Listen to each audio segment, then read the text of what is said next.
അഖണ്ഡ സച്ചിദാനന്ദ സ്വരൂപനായ ശ്രീനാരായണ ഗുരുസ്വാമിക പാദങ്ങളിൽ കോടി കോടി പ്രണാമം. ആ ഗുരുവിലേക്കുള്ള എന്റെ വഴിയും വഴികാട്ടിയുമായ ആചാര്യ പദങ്ങളിൽ പ്രണാമം.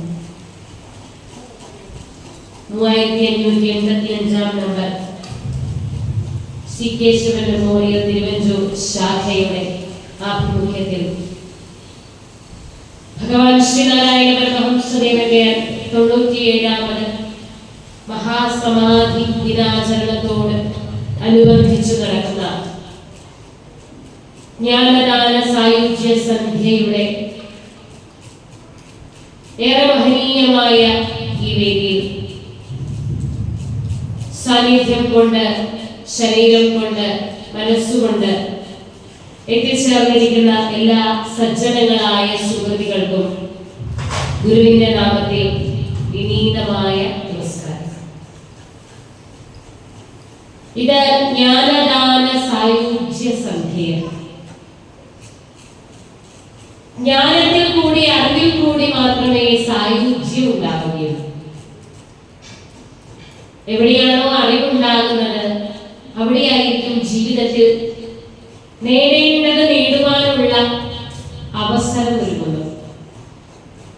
ഒരു മനുഷ്യായുസ്സിൽ എനിക്കും നിങ്ങൾക്കും ഒക്കെ ഏതൊന്നിനെ കേട്ടാലാണോ, ഏതൊന്നിനെ കണ്ടാലാണോ, ഏതൊന്നിനെ അറിഞ്ഞാലാണോ ബാക്കി എല്ലാത്തിനെയും, എല്ലാ നന്മകളെയും ശരിയായ രീതിയിൽ അറിഞ്ഞ് അനുഭവിച്ച് ജീവിക്കുവാൻ, അർത്ഥപൂർണമായ ഒരു ജീവിതം നയിക്കുവാൻ സാധിക്കുന്നത് ആ അറിവിന്റെ എല്ലാം പൊരുളായിരിക്കുന്ന മഹാഗുരുവിന്റെ മഹാസമാധി ദിനം വന്നെത്തിച്ചേരുന്ന ഈ സമയം ഗുരുഭക്തരായ നമ്മളെവരെയും സംബന്ധിച്ചിടത്തോളം നല്ല ആചരണത്തിന്റെ, ശ്രീനാരായണ ഗുരുദേവനെ ശരിയായി കാണുവാനും കേൾക്കുവാനും അറിയുവാനുമുള്ള നല്ല അവസരത്തിൻ്റെത് കൂടിയാണ്. കഴിഞ്ഞ 2 ദിവസങ്ങൾ കൊണ്ട് ശ്രീനാരായണ ഗുരുസ്വാമി കൃപാനന്ദന്റെ വിദ്യാഭ്യാസ ദർശനമന്ത്രം എന്താണെന്നും ശ്രീനാരായണ ഗുരുദേവനെ ആരാധിക്കേണ്ടതിന്റെ ആവശ്യകത എന്താണെന്നും ഒക്കെ നിങ്ങൾ കേട്ടുകഴിഞ്ഞു. ഇന്ന് നമുക്ക് കേൾക്കുവാനുള്ളത് ഗുരുവിന്റെ കാവ്യപ്രപഞ്ചത്തെ പറ്റിയാണ്. ഗുരുവിന്റെ കാവ്യപ്രപഞ്ചം എന്ന് പറഞ്ഞാൽ തീർച്ചയായിട്ടും ശ്രീനാരായണ ഗുരുദേവൻ ഈ ലോകത്തിന് സംഭാവന ചെയ്തിട്ടുള്ള, കനിഞ്ഞനുഗ്രഹിച്ചു നൽകിയിട്ടുള്ള ഗുരുവിന്റെ വാക്കുകളെ, ഗുരുവിന്റെ ആശയങ്ങളെ, ശ്രീനാരായണ ഗുരുദേവന്റെ ആത്മകഥാംശങ്ങളായിട്ടുള്ള മനോഹരങ്ങളായ കവനങ്ങളെ കുറിച്ചുള്ള ഒരു ചർച്ച തന്നെയാണ് ഗുരുവിന്റെ കാവ്യപ്രപഞ്ചം. ശ്രീനാരായണ ഗുരുദേവനെ കുറിച്ച്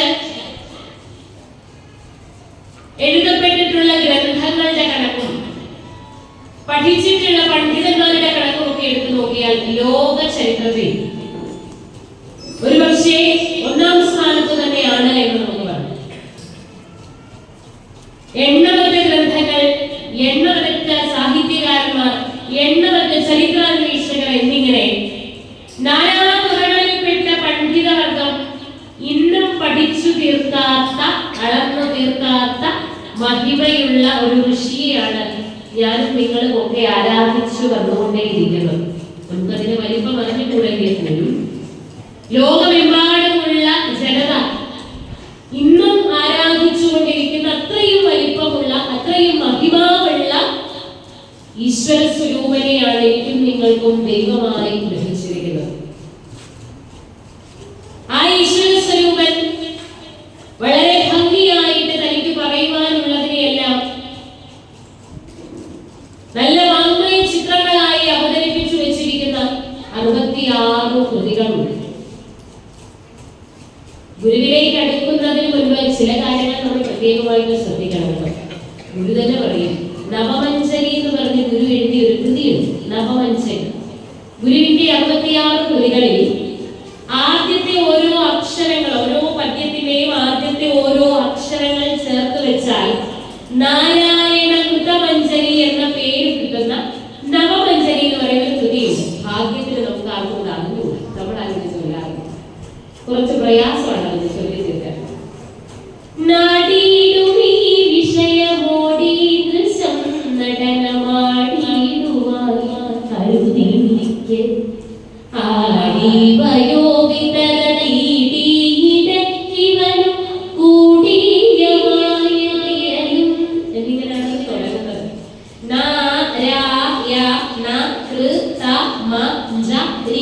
ഈ അക്ഷരങ്ങളിൽ കൂടിയാണ് ഓരോ പദ്യവും ആവർത്തിക്കുന്നത്. അതെല്ലാം കൂടെ ചേർത്ത് വെക്കുമ്പോൾ കിട്ടുന്ന ഒരു വാക്കാണ് നാരായണ കൃതമഞ്ജരി. അർത്ഥം എന്താണെന്ന് വെച്ചാൽ നാരായണനാൽ രചിക്കപ്പെട്ടിട്ടുള്ള മഞ്ജരി. നമ്മൾ ജനനീ തകർന്ന മഞ്ജരി എന്ന് പറയുന്നത് എഴുതിയിട്ടുണ്ട്. മഞ്ജരി എന്ന് പറഞ്ഞാല് ഒരു പൂങ്കുല എന്നാണ് അർത്ഥം. പൂക്കളൊക്കെ കോർത്ത് വെച്ചിട്ടുള്ള ബൊക്ക പോലെയുള്ള ഒരു പൂങ്കുല. അതേപോലെ 9 പദ്യങ്ങൾ കോർത്തിട്ടുള്ള നവമഞ്ജരിയുടെ 9ാമത്തെ ശ്ലോകത്തില് ഗുരു പറയുന്നുണ്ട്, ഒരു ഭക്തൻ, ദൈവത്തെ അറിയാൻ ആഗ്രഹിക്കുന്ന ഒരു ഭക്തന് പ്രാഥമികമായി ഉണ്ടായിരിക്കേണ്ട ചില ഗുണങ്ങളുണ്ട്. അതിലൊരു കാര്യത്തെ പറ്റി ഗുരു അവിടെ പറയുന്നത് അതിങ്ങനെയാണ്. വിഷയബാണം വലിച്ചുഴറി നാടും കളഞ്ഞുണതി നല്ലോണം ഭവത്പദമൊരീണം വരാനരുക വീണം ഷടാനനവനം. പേര് കേട്ടപ്പോൾ തന്നെ നമുക്ക് മനസ്സിലായി കാണും. ഷടാനനം എന്ന് പറഞ്ഞാല് 6 മുഖമുള്ളവൻ. ആരാണ് 6 മുഖമുള്ളവൻ? സുബ്രഹ്മണ്യൻ. സുബ്രഹ്മണ്യൻ 6 മുഖമുണ്ട്, ഷൺമുഖനാണല്ലോ. അപ്പൊ ഷടാനനെ സ്തുതിച്ചുകൊണ്ടുള്ള നവമഞ്ജരിയിൽ ഗുരു പറയുകയാണ്, നമ്മളൊക്കെ ഒരു 10-40 വയസ്സ് വരെയൊക്കെ രീണം മനം വിഷയബാണം വലിച്ചുഴറി നടക്കുന്നവരാണ്. എന്ന് പറഞ്ഞാൽ എനിക്കും നിങ്ങൾക്കും ഒക്കെ ഈശ്വരനോട് ഒരു ചർച്ച ഉണ്ടാകണമെങ്കിൽ, അല്ലെങ്കിൽ ഗുരുവിനെ പറ്റി കുറച്ച് ആത്മാർത്ഥമായിട്ട് നമ്മളൊന്ന് ചിന്തിക്കണമെങ്കിൽ, എന്തിനാ പറയൂ, നമ്മുടെ SNDP വന്നിരുന്ന ആത്മാർത്ഥമായിട്ട് ഒന്ന് പ്രാർത്ഥിക്കണമെങ്കിൽ എന്റെയും നിങ്ങളുടെയും ഒക്കെ ഒരു പ്രായം 35 മുകളിലായിരിക്കും. അതിൽ താഴെയുള്ള ആരെങ്കിലും ഒക്കെ കാര്യമായിട്ട് വന്ന് ചെയ്യുന്നുണ്ടെങ്കിൽ അത് വളരെ കുറവായിരിക്കും കേട്ടോ. ഇല്ലെന്നല്ല, ഉണ്ടായിരിക്കും. പക്ഷേ ജീവിതത്തിൽ എപ്പോഴെങ്കിലും എന്റെയും നിങ്ങളുടെയും കയ്യിൽ നിൽക്കാത്ത ചില കാര്യങ്ങളുണ്ട് എന്ന് ഞാനും നിങ്ങൾ തിരിച്ചറിയുന്ന ഒരു പ്രായത്തിലാണ് എനിക്ക് നിങ്ങൾക്ക് ഭക്തി ഉണ്ടാകുക. ശരിയല്ല? അതുവരെ നമ്മൾ ആരും ഇതിലേക്കൊന്നും തിരിയാറില്ല. അതുവരെ നമ്മൾ നടക്കുന്നത് വിഷയബാണം വലിച്ചുഴറി. എവിടെയൊക്കെ സമ്പാദിക്കാനായിട്ടുള്ള മാർഗങ്ങളുണ്ടോ, എവിടെയൊക്കെ സന്തോഷിക്കാനുള്ള മാർഗങ്ങളുണ്ടോ, എവിടെയൊക്കെ ആനന്ദം ലഭിക്കുന്നു എന്ന് കരുതുന്നുണ്ടോ, അങ്ങനെയുള്ള വഴികളിൽ കൂടിയൊക്കെ നടന്ന് വിഷയബാണം വിട്ട്, ബാണം എന്ന് പറഞ്ഞാൽ അമ്പ, വിഷയബാണം വലിച്ചു വിടുക എന്ന് പറഞ്ഞാൽ അതിനെയൊക്കെ പുറകെ പോവുക. എവിടെയാണോ നല്ലതുണ്ട് എന്ന് വിശ്വസിക്കുന്നത് അതിന്റെയൊക്കെ പുറകെ ഓടി ഓടി ഓടി ഓടി തളരുന്ന ഒരു പ്രായം എന്ന് പറഞ്ഞാൽ എന്റെയും നിങ്ങളുടെയൊക്കെ ശരീരം ഒരു ചില സിഗ്നലുകൾ തരാൻ തുടങ്ങുന്ന ഒരു പ്രായമാണ്. അതായത് നരയുണ്ടാകുന്നു, അല്ലെങ്കിൽ ചുളിവുകൾ വീഴുന്നു, കൈക്കും കാലിനും ഓട്ടം കുറയുന്നു, വേദനകൾ ഉണ്ടാകുന്നു. ആ സമയത്താണ് ഞാൻ നിങ്ങൾ ദൈവത്തെ അറിഞ്ഞു വിളിക്കാൻ തുടങ്ങുന്നത്. ആ സമയം വരെ നമ്മൾ ഓടിക്കൊണ്ടിരിക്കും.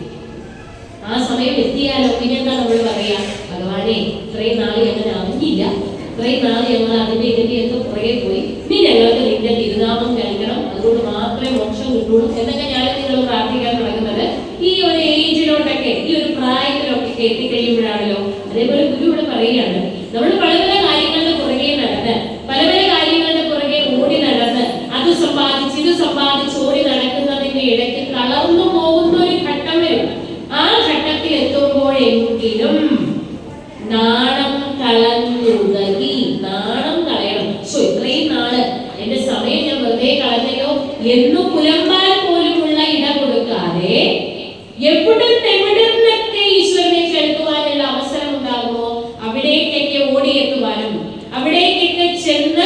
ഈ വീണ്ടും വീണ്ടും ഈശ്വരീയമായ കാര്യങ്ങളെ കേൾക്കുവാനുമുള്ള കഴിവുണ്ടാകണേ എന്നാണ് ഒരു ഭക്തൻ നമ്മൾ കുറച്ച് മുൻപ് പറഞ്ഞ ശ്ലോകത്തിലെ അർത്ഥിക്കുന്നത്. അതേപോലെ ഓരോ ജ്ഞാനദാന സായുജ്യ സന്ധ്യയും വരുമ്പോഴെങ്കിലും എനിക്കും നിങ്ങൾക്കും ഒരു തോന്നൽ ഉണ്ടാകണം, നമുക്ക് മുൻപോട്ട് കിടക്കുന്ന സമയം എത്രയാണെന്ന് നമുക്ക് അറിഞ്ഞുകൂടാ. അതുകൊണ്ട് ഭഗവാനെ നിന്റെ ശരിയായ സ്വരൂപത്തെ കേൾക്കാനായിട്ട് നാണമൊക്കെ മാറ്റി വെച്ച് ഇത്രയും നാൾ വെറുതെ കളഞ്ഞല്ലോ എന്ന് പറഞ്ഞ് ചിന്തിച്ചിരിക്കാതെ പോലും നിന്നിലേക്ക് തിരിയാനുള്ള ചിന്തയുണ്ടാകണം. നമുക്ക് അരനിമിഷം പോലും കളയുവാനില്ലാതെ ഗുരുവിലേക്ക് തിരിയുവാനുള്ള മനസ്സുണ്ടാകണം. നമുക്ക് ഗുരുവിന്റെ ശരിയായ സ്വരൂപം കണ്ടെത്താനുള്ള ഇച്ഛയുണ്ടാവണം. നമുക്ക് ആ ഇച്ഛയോടുകൂടി നമ്മൾ ഇരിക്കുമ്പോൾ നമ്മുടെ മുന്നിൽ ശ്രീനാരായണ പരമഹംസദേവന്റെ വളരെ മഹനീയമായിട്ടുള്ള 66 ഭവനങ്ങൾ വിധി തുറക്കുന്നത് കാണാൻ കഴിയും.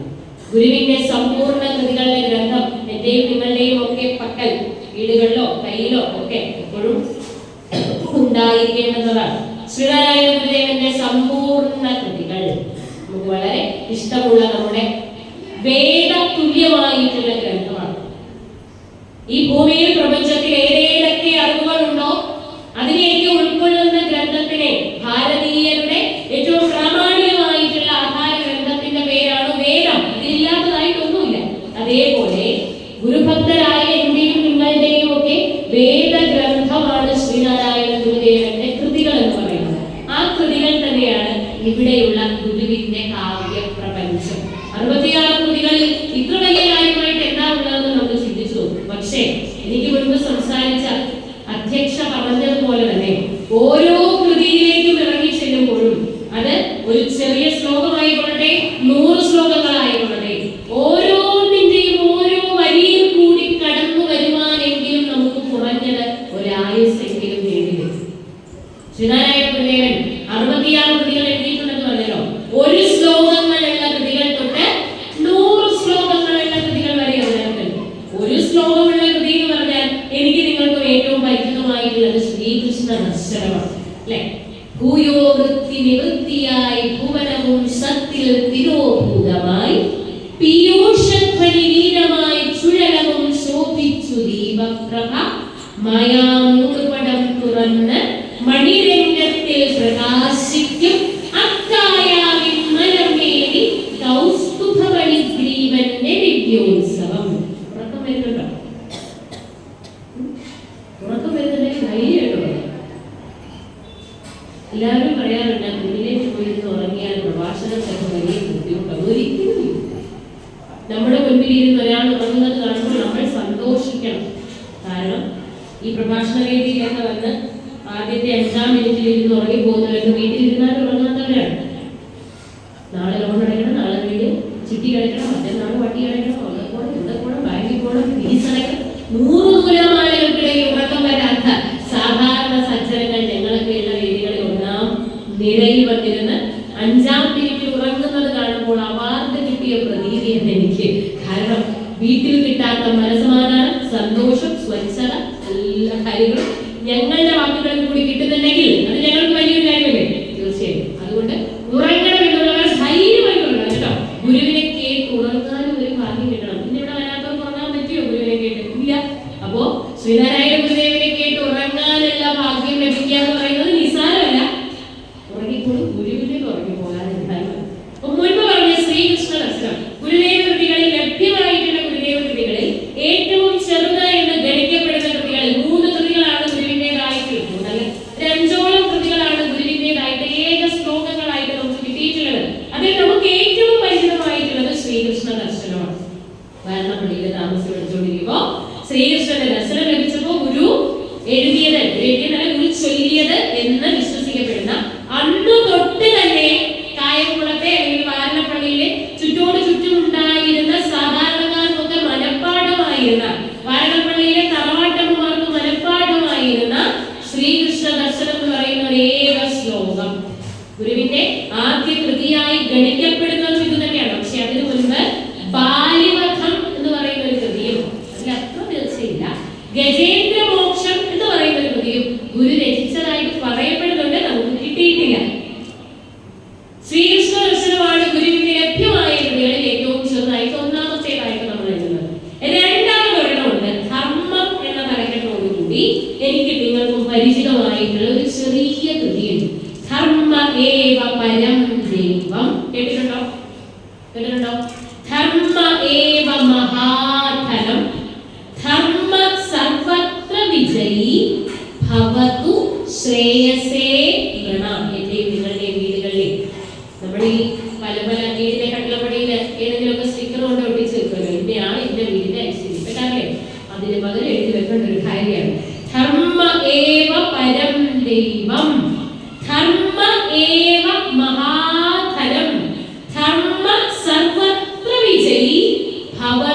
ശ്രേയസേ നൃണാം. ഓരോ വ്യക്തിയുടെയും ഓരോ കുടുംബത്തിന്റെയും ഒരു സമൂഹത്തിന്റെയും ഒരു നാടിന്റെയും ശരിയായ ലക്ഷ്യം എന്ന് പറയുന്നത് ധർമ്മം സമ്പാദിക്കുക, ധർമ്മം പരിപാലിക്കുക എന്നുള്ളതാണ്. SNDP യോഗത്തിന്റെ പ്രധാന ലക്ഷ്യം എന്താണ്? ശ്രീനാരായണ ധർമ്മ പരിപാലന യോഗത്തിന്റെ ലക്ഷ്യം എന്താ? ധർമ്മ പരിപാലനമാണ്. ധർമ്മം എന്താണെന്ന് അറിയാതെ പരിപാലിക്കാൻ നമ്മളെ കൊണ്ട് പറ്റുമോ? പറ്റില്ല. അപ്പൊ ആദ്യം ചെയ്യേണ്ടത് ധർമ്മം അറിയണം.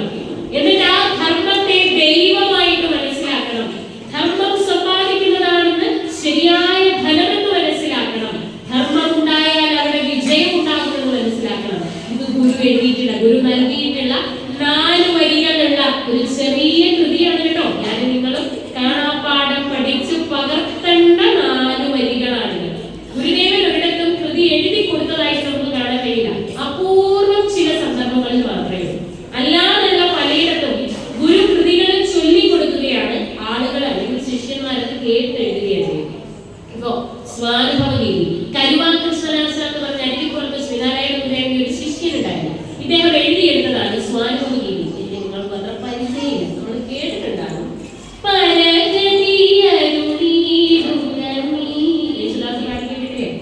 അത് സ്വാനുഭവഗീതിയാണ്. ഇത് ഗുരു പറഞ്ഞു കൊടുത്തിട്ട് കരുവാൻ കൃഷ്ണദാസ എന്ന് പറയുന്ന ഗുരുവിന്റെ ഒരു ശിഷ്യൻ അരിപ്പുറത്ത് വെച്ച് ഏകദേശം ഒരു 1795 കാലഘട്ടത്തിലൊക്കെ എഴുതിയെടുത്തിട്ടുള്ള ഒരു കൃതിയാണ്. ശിവപ്രസാദ പഞ്ചകം നമ്മുടെ ശിവലിംഗദാസ സ്വാമികൾക്ക് ഉപദേശിച്ചു കൊടുത്തതായിട്ടാണ് കാണുന്നത്. ആത്മോപദേശ ശതകം ചൈതന്യ സ്വാമികള് അതേപോലെ ശിവലിംഗദാസ സ്വാമികള് മുതലായിട്ടുള്ള ശിഷ്യന്മാർക്ക് പറഞ്ഞു കൊടുത്തതായിട്ടാണ് കാണുന്നത്. ദർശനമാല നമ്മുടെ ആദ്യത്തെ ദിവസം ഇവിടെ പ്രഭാഷണത്തിൽ വന്ന ശ്രീ സന്തോഷേട്ടൻ വളരെ ഭംഗിയായിട്ട് ദർശനമാല എടുക്കുന്ന അമ്മാനം പഠിത്തത്തിലാണ്. അപ്പൊ ദർശനമാല എന്ന് പറയുന്ന ആ കൃതി ഗുരു പറഞ്ഞു കൊടുത്തിട്ട് മാമ്പലം വിദ്യാനന്ദ സ്വാമി എന്ന് പറഞ്ഞ ഗുരുവിന്റെ ഒരു ശിഷ്യൻ എഴുതിയെടുത്തതാണ്. ഗുരു എഴുതി വെച്ച കൃതിയല്ല. ഓരോ ദിവസവും കുറച്ച് കുറച്ച് പദ്യങ്ങളായിട്ട് മാമ്പലം വിദ്യാനന്ദ സ്വാമിക്ക് ഗുരു പറഞ്ഞു കൊടുത്ത് എഴുതി എടുക്കപ്പെട്ടിട്ടുള്ള കൃതിയാണ് ദർശനമാണ്. അതേപോലെ ഓരോ കൃതി, ഇപ്പൊ കോലതീരേശ്വരം കോലത്തിലരയിൽ ചെല്ലുമ്പോൾ അവിടുത്തെ ആളുകൾക്ക് ചൊല്ലാൻ വേണ്ടിയിട്ട് അവിടെ നിന്ന് പറഞ്ഞു കൊടുക്കുന്നു, ആളുകൾ എഴുതിയിരുന്നു. അതേപോലെയുള്ള പല പല കൃതികളും ശിഷ്യന്മാര് കേട്ടെഴുതിയെടുക്കുന്നതാണ്, അല്ലാതെ ഗുരുവായിട്ട് എഴുതി കൊടുത്തതല്ല. അതിലൊരു എക്സെപ്ഷൻ അല്ലെങ്കിൽ ഒരു കാര്യം, ഒരു കൃതി മാത്രം വേറിട്ട് നിൽക്കുന്നത് ഹോമമന്ത്രം. ഹോമമന്ത്രം നിങ്ങൾക്ക് കാണാപ്പാഠമായിട്ടുണ്ട്. ഗുരുകാരെ സംബന്ധിച്ചിടത്തോളം ഏറ്റവും അധികം പഠിച്ചിട്ടുള്ള ഒരു മന്ത്രമാണത്. ഓം അഗ്നേ നവയ തേജസ് ബ്രാഹ്മണസ്ത്വം പ്രത്യക്ഷം ബ്രഹ്മാസി എന്ന് തുടങ്ങുന്ന ഗുരുവിന്റെ ഹോമമന്ത്രം. അത് ശിവഗിരിയിൽ വന്ന ആര്യ സമാജത്തിന്റെ വക്താക്കളുടെ കയ്യില് ശ്രദ്ധാനന്ദജിയുടെ നേതൃത്വത്തിൽ വന്ന സന്യാസിമാരുടെ പക്കലേക്ക് ഗുരു എഴുതി കൊടുത്തതായിട്ടാണ് ചരിത്രം പറയുന്നത്. ഇതൊക്കെ മാറ്റി, ഈ ഒരു കൃതി മാറ്റി നിർത്തിയാൽ ബാക്കി ഒട്ടുമുക്കാൽ എല്ലാ കൃതിയും ആത്മോപദേശ ശതകം ഉൾപ്പെടെ, അദ്വൈത ദീപിക ഉൾപ്പെടെ, അർദ്ധനാരീശ്വര സ്തവം ഉൾപ്പെടെ എല്ലാ കൃതികളും ഗുരു പറഞ്ഞു കൊടുത്തതായിരുന്നു കേട്ടോ, അല്ലാതെ എഴുതി കൊടുത്തതല്ല. അപ്പൊ അങ്ങനെയുള്ള കൃതികളില് മുൻപ് പറഞ്ഞ ധർമ്മവും ശ്രീകൃഷ്ണ ദർശനവും ഒക്കെ നമുക്കറിയാം. ഇനിയും ഉണ്ട് കേട്ടോ ഓരോ ശ്ലോകങ്ങളുള്ളത്. ഒരു തമിഴ് ശ്ലോകം എന്ന് പറഞ്ഞ ഒരു കൃതിയുണ്ട്. കൺകളെത്തനെ കരോടിയെത്തനെ ഹരിപുലിത്തൊലികളെത്തനെ. തമിഴായതുകൊണ്ട് നമ്മൾ കേൾക്കില്ല, അത് വേറൊരു വിഷയം. എന്തായാലും വെറുതെ ഓർമ്മിപ്പിച്ചു തന്നെയുള്ളൂ. അതേപോലെ ചില ഏക ശ്ലോകങ്ങൾ വേറെയുണ്ട്. അന്നത്തെ കാലത്ത് ഇറങ്ങിയിരുന്ന ധർമ്മ മാസികയ്ക്കും അതുപോലെയുള്ള ചില പ്രസിദ്ധീകരണങ്ങൾക്കുമൊക്കെ മംഗളാശംസകളായിട്ട് ഗുരു നൽകിയിട്ടുള്ള ഏക ശ്ലോകങ്ങളുണ്ട്. ചട്ടമ്പി സ്വാമിയുടെ സമാധി സമയത്ത് ഗുരു എഴുതിയിട്ടുള്ള സമാധി ശ്ലോകങ്ങളുണ്ട്. ഇങ്ങനെയുള്ള 1-2 ശ്ലോകങ്ങൾ തൊട്ടുള്ള കൃതികൾ ഉൾപ്പെടെ 100 പദ്യങ്ങളുള്ള കൃതികളും ചേർത്തുള്ളതാണ് ശ്രീനാരായണ ഗുരുദേവന്റെ കാവ്യപ്രപഞ്ചം. ഗുരു എഴുതിയിട്ടുള്ള കൃതികളിൽ 100 പദ്യങ്ങളുള്ള പ്രധാനപ്പെട്ട 3 കൃതികളുണ്ട്. അതിലൊന്ന് ശിവശതകം.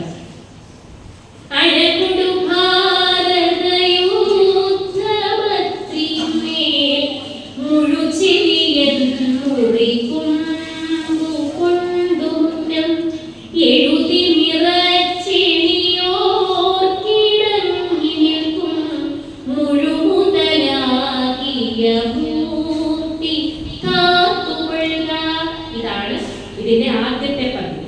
പിന്നീടുള്ള 98 പദ്യങ്ങൾക്ക് ശേഷം ഉളുർമതി കൊണ്ടു കുളിർത്തു ലോകമെല്ലാം ഒളിതിരുളുന്നൊരു വെണ്ണിലാവുമുങ്ങി തേടും എഴുതേലെ വീശി വിളങ്ങി ദേവലോക കുളം അതിലാമ്പൽ വിരിഞ്ഞു കാണണമേ എന്നിങ്ങനെ അവസാനിക്കുന്ന ശിവശതകം ഗുരുവിന്റെ 100 പദ്യങ്ങളുള്ള കൃതികളിൽ ഒന്നാമത്തേതാണ്.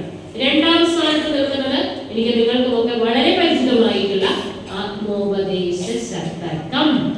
ആത്മോപദേശം ചെയ്യുന്ന അവനവന്റെ ഉള്ളിലിരിക്കുന്ന ആത്മാവിനെ കുറിച്ചുള്ള ഉപദേശങ്ങൾ നൽകുന്ന ഒരു സാധകന് ജിജ്ഞാസുവിന് നൽകുന്ന ഗുരുവിന്റെ ഏറ്റവും ഗംഭീരമായ ദാർശനിക കൃതികളിൽ പ്രഥമ സ്ഥാനം അലങ്കരിക്കുന്ന ആത്മോപദേശ ശതകം. അറിവിലുമേറി അറിഞ്ഞിടുന്നവൻ തന്നുരുവിലും ഒത്തുപുറത്തു ഉജ്ജ്വലിക്കും കരുവിനു കണ്ണുകൾ അഞ്ചുള്ളടക്കി തെരുവെനെ വീണു വണങ്ങിയോ തിരേണം എന്നു തുടങ്ങി അതുമിതുമല്ല സദഗ്ധമല്ലഹം സച്ചിദമൃതമെന്നു തെളിഞ്ഞു ധീരനായി സദാ സതിരി പ്രതിപത്തിയു സത്തോവിധി മൃദുവായമർത്തിടേണം എന്നവസാനിക്കുന്ന ആത്മോപദേശ ശതകം. ഇനി മൂന്നാമത്തേത് ദർശനമാല. 10 ദർശനങ്ങളിലായി 10 പദ്യങ്ങൾ വീതം 100 പദ്യം ഉൾക്കൊള്ളുന്ന ദർശനമാല. ഓരോ ദർശനത്തിൽ ഗുരുവിന് ഒരു ദർശനമേ ഉള്ളൂ കേട്ടോ. അതിനെ പല 10 വാതിലുകളിൽ കൂടി നോക്കുക, അതാണ് ദർശനമാല. ഇവിടെ ഒരു സ്റ്റേജ് ഉണ്ട്. ഈ സ്റ്റേജിനെ ഏറ്റവും പുറകിലുള്ള വാതിൽ കൂടി നോക്കിയാലും കാണാൻ പറ്റും, ഈ സൈഡിലുള്ള വാതിൽ കൂടി നോക്കിയാലും കാണാൻ പറ്റും. ഇതൊന്നും പറ്റിയില്ലെങ്കിൽ ഇപ്പുറത്ത് വന്നത് ഈ കപ്പൽ മാറ്റിയിട്ട് നോക്കിയാലും കാണാൻ പറ്റും എന്ന് പറയുന്നത് പോലെ ശ്രീനാരായണ ഗുരുദേവൻ ഈ ലോകത്തിന് മുൻപിൽ ഒരേ ഒരു ദർശനമേ അവതരിപ്പിച്ചിട്ടുള്ളൂ, അദ്വൈത ദർശനം എന്ന് പറയും. അല്ലെങ്കിൽ നമുക്ക് കുറച്ച് കഴിയുമ്പോൾ കിടക്കാം. അദ്വൈത ദർശനത്തെ പല പല വാതിലുകളിൽ കൂടി നോക്കുന്ന 10 വാതിലുകളിൽ കൂടി നോക്കുന്ന ഒരു മാലയാണ് വാസ്തവത്തിൽ ദർശനമാല എന്ന് പറയുന്നത്. ഇതൊക്കെ തൽക്കാലം പറഞ്ഞിട്ട്, കാരണം നമുക്ക് ഈ ദാർശനികതകളിലേക്കൊക്കെ ഇറങ്ങി ചെന്ന് കഴിഞ്ഞാൽ പെട്ടെന്ന് ബോറടിക്കും അല്ലേ. നമുക്ക് സ്തോത്രം ചെയ്യാനാണ് വലിയ താല്പര്യം. ദാർശനികതകളിലേക്ക് നമ്മൾ ആരും അധികം ഒന്നും നടക്കാറില്ല. കൂടിപ്പോയ ദൈവദശകം, അതും അല്ലെങ്കിൽ ആത്മോപദേശത്തിലേക്ക് ആദ്യത്തെ 20 അതിന്റെ അപ്പുറത്തേക്ക് നമ്മളാരെങ്കിലും പോകാറുണ്ടോ? വലിയ പ്രയാസമാണ്, പോകാറില്ല. ദർശനമാല നമ്മൾ കേട്ടിട്ടുണ്ട്, മാലയാണെന്നൊക്കെ അറിയാം, പക്ഷേ ഇതിന് ബാക്കി ഉള്ളുകളികളെ കുറിച്ച് നമ്മൾ ചിന്തിക്കാറുണ്ട്. ബ്രഹ്മവിദ്യാ പഞ്ചകം 5 പദ്യങ്ങളിൽ കൂടി ബ്രഹ്മവിദ്യ എന്താണെന്ന് വിശദീകരിക്കുന്ന ബ്രഹ്മവിദ്യാ പഞ്ചകം, അതിലേക്കൊക്കെ കടന്നാൽ കടുകട്ടിയാണെന്നാണ് നമ്മൾ പറയുക. അതുകൊണ്ട് തന്നെ സ്തോത്ര കൃതികളിൽ ഒതുങ്ങി നിൽക്കുന്നവരാണ് ഞാനും നിങ്ങളൊക്കെ. അതുകൊണ്ട് കഴിവതും ഞാൻ ബോറടിക്കുന്നില്ല. ഈ 100 പദ്യങ്ങൾ ഉൾപ്പെടെയുള്ള കൃതികളെ എല്ലാം ചേർത്തുള്ള ഗുരുവിന്റെ കാവ്യപ്രപഞ്ചത്തിലേക്ക് ഇറങ്ങി ചെല്ലുമ്പോൾ ആദ്യം തന്നെ നമ്മെ വിസ്മയിപ്പിക്കുന്നത് ഗുരു അതിൽ ഉപയോഗിച്ചിരിക്കുന്ന വാക്കുകളുടെയും അല്ലെങ്കിൽ ഭാഷയുടെയും ഒക്കെ ഒരു അവതരണ ശൈലി. 3 ഭാഷകളിൽ ഗുരു കൃതികൾ എഴുതിയിട്ടുണ്ട്: മലയാളം, തമിഴ്, സംസ്കൃതം. മലയാള ഭാഷയിൽ 44 കൃതികൾ എഴുതിയിട്ടുണ്ട്. തമിഴിൽ 2 കൃതികൾ എഴുതിയിട്ടുണ്ട്. സംസ്കൃതത്തിൽ 20 കൃതികൾ എഴുതിയിട്ടുണ്ട്. അങ്ങനെ മുഴുവൻ 66 കൃതികളുണ്ട്. മലയാളത്തിൽ എഴുതിയിട്ടുള്ള ഗുരുവിന്റെ കൃതികൾക്ക് മറ്റൊരു പ്രത്യേകത കൂടിയുള്ളത്, ഈ കൃതികളിലെല്ലാം മലയാളം കൂടാതെ തമിഴും സംസ്കൃതവും ഉൾപ്പെട്ട പല പല വാക്കുകൾ ചേർത്താണ് ഗുരു കൃതികളെല്ലാം എഴുതി വെച്ചിരിക്കുന്നത്. ഒരു ഉദാഹരണം പറയാം. തൂമത്തിങ്കൾക്കിടാവും നിങ്ങൾക്ക് ഏറ്റവും പരിചിതമായിട്ടുള്ള ഷൺമുഖ ദശകമാണ്. തൂമത്തിങ്കൾക്കിടാവും തിരുമുടിയിടയിൽ പാമ്പെലും കുമ്പരാറും ശ്രീമച്ചെമ്പൻ മുടിക്കൽ തിരുവൊളി ചിതറിച്ചിന്തു മന്ദിച്ചുവക്കും.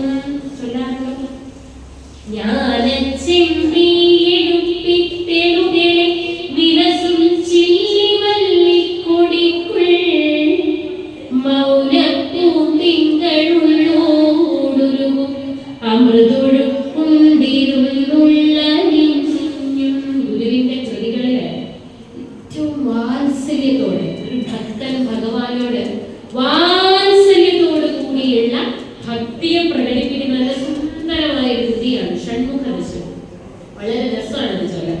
ആ കൃതിയിലെ 2ാമത്തെ പദ്യമാണ് തൂമത്തിങ്കൾക്കിടാവും തിരുമുടിയിടയിൽ പാമ്പെലും കുമ്പരാറും. പാമ്പ്, എലുമ്പ് എന്നൊരു വാക്ക് അവിടെ കൊടുത്തിട്ടുണ്ട്. എലുമ്പ്. എലുമ്പ് എന്ന് പറഞ്ഞാൽ ഒരു തമിഴ് വാക്കാണ്. എലുമ്പിന്റെ അർത്ഥം എല്ല്.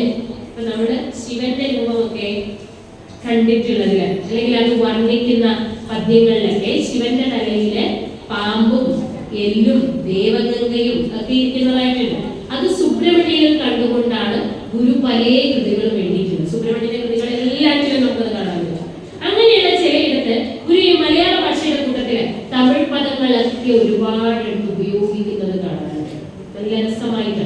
അതല്ലെങ്കിൽ ശിവപ്രസാദ വഞ്ചന ചൊല്ലുമ്പോ പൊരുളെന്നുടമ്പോടു മക്കൾ ഉയർത്തിരന്നു ഇതൊക്കെയനർത്ഥകരം ചൊല്ലാറുണ്ട്.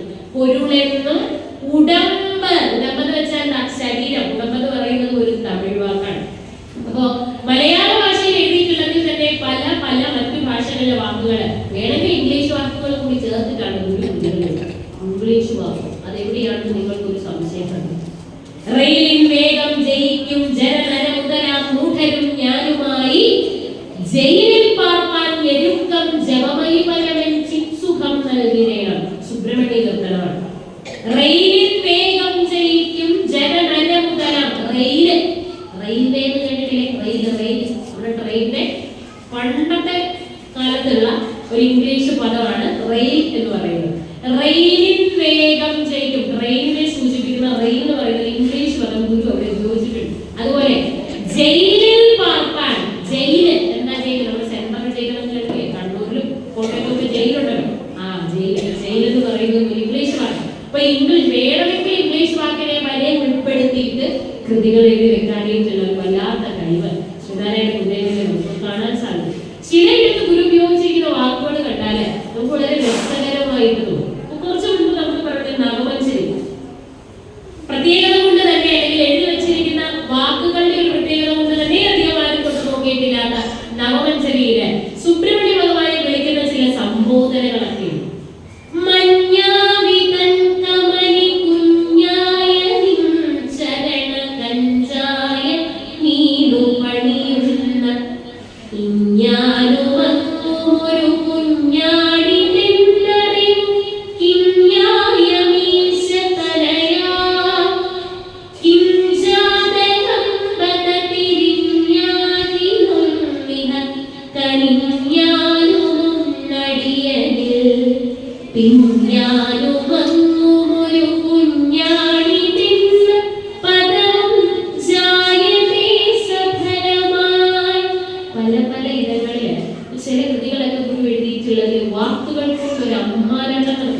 ചിലയിടത്ത് ഓരോ അക്ഷരങ്ങളായിട്ടും ആവർത്തിക്കുക, ചിലയിടത്ത് ചില പദങ്ങളായിരിക്കും ആവർത്തിക്കുക. ഈ ആവർത്തിച്ചു വരുന്ന വാക്കുകളുടെയോ അല്ലെങ്കിൽ അക്ഷരങ്ങളുടെയോ പ്രത്യേകത കൊണ്ട് അത് ചൊല്ലുന്നവര് നല്ല ഒരു സന്തോഷവും സുഖവും അനുഭവിക്കാനായിട്ട് കഴിയും. അങ്ങനെയുള്ള ഒരു കൃതിയാണ് മഞ്ഞാവി തൻ കമനി കുഞ്ഞായ. മഞ്ഞാവി. ആവി എന്ന് പറഞ്ഞാലും ഒരു തമിഴ് വാക്കാണ്. ആവി എന്ന് പറഞ്ഞാൽ തമിഴില് ജീവൻ എന്നോ ആത്മാവെന്നൊക്കെ ഒരു അർത്ഥമുണ്ട്. മഞ്ഞാവി, മഞ്ഞ് ആവിയായിട്ടുള്ളവൻ. അവരാരാണ്? ഹിമവാൻ. പുരാണത്തിലെ ഹിമവാനെ കുറിച്ച് പറയുന്നുണ്ടല്ലോ. പാർവതിയുടെ അച്ഛൻ ഹിമവാൻ. മഞ്ഞാവി എന്ന് പറഞ്ഞാൽ മഞ്ഞ് ആത്മാവില് ആത്മസ്വരൂപമായി മാറിയിരിക്കുന്നവൻ, മഞ്ഞ് പ്രകൃതമായിരിക്കുന്നവൻ ഹിമവാൻ. ഹിമവാന്റെ കമനി കുഞ്ഞ്. കമനി എന്ന് പറഞ്ഞാൽ മകളെന്നാണ് കേട്ടോ. കമനി എന്ന് പറഞ്ഞാൽ മകള്. കമനി കുഞ്ഞ്, മകളുടെ കുഞ്ഞ്. ഹിമവാന്റെ മകളുടെ കുഞ്ഞ്. അതാരാ? പരിചയമുണ്ടോ നിങ്ങൾക്ക്? ഹിമവാന്റെ മകളാണ് പാർവതീദേവി. പാർവതീദേവിയുടെ മകനെ കുറിച്ചാണ് ഇവിടെ പറയുന്നത്. ആരെക്കുറിച്ചാണ്? സുബ്രഹ്മണ്യനെ കുറിച്ചിട്ടാണ്. മഞ്ഞാവിതൻ കമനി കുഞ്ഞായ നിൻ ചരണ കഞ്ചായ. എന്നിട്ടാണ് പറയുന്ന ഒരു കാര്യം, നീ ഒരു കുഞ്ഞാണ്. നീ ആരുടെ കുഞ്ഞാണ്? മഞ്ഞാവിയുടെ കമനിയുടെ കുഞ്ഞാണ്. ഞാനും ഒരു കുഞ്ഞാണ്. അപ്പൊ നമ്മൾ രണ്ടും കുഞ്ഞുങ്ങളാണെന്ന് പറയുന്നത് ശരിയാണോ? കാരണം നീ നല്ല ഹിമാലയ സാണികളിൽ കൈലാസ പർവ്വതത്തില് വളരെ സന്തോഷവാനായിട്ട് ഒരു ദുഃഖവും ദുരിതവും ഇല്ലാതെ സന്തോഷിച്ച് നീ നടക്കും. ഞാനും കുഞ്ഞാണ്. ആരുടെ കുഞ്ഞാണ്? 2024 ഇന്നയാളുടെ കുഞ്ഞായിട്ട് ജനിച്ചു. പക്ഷെ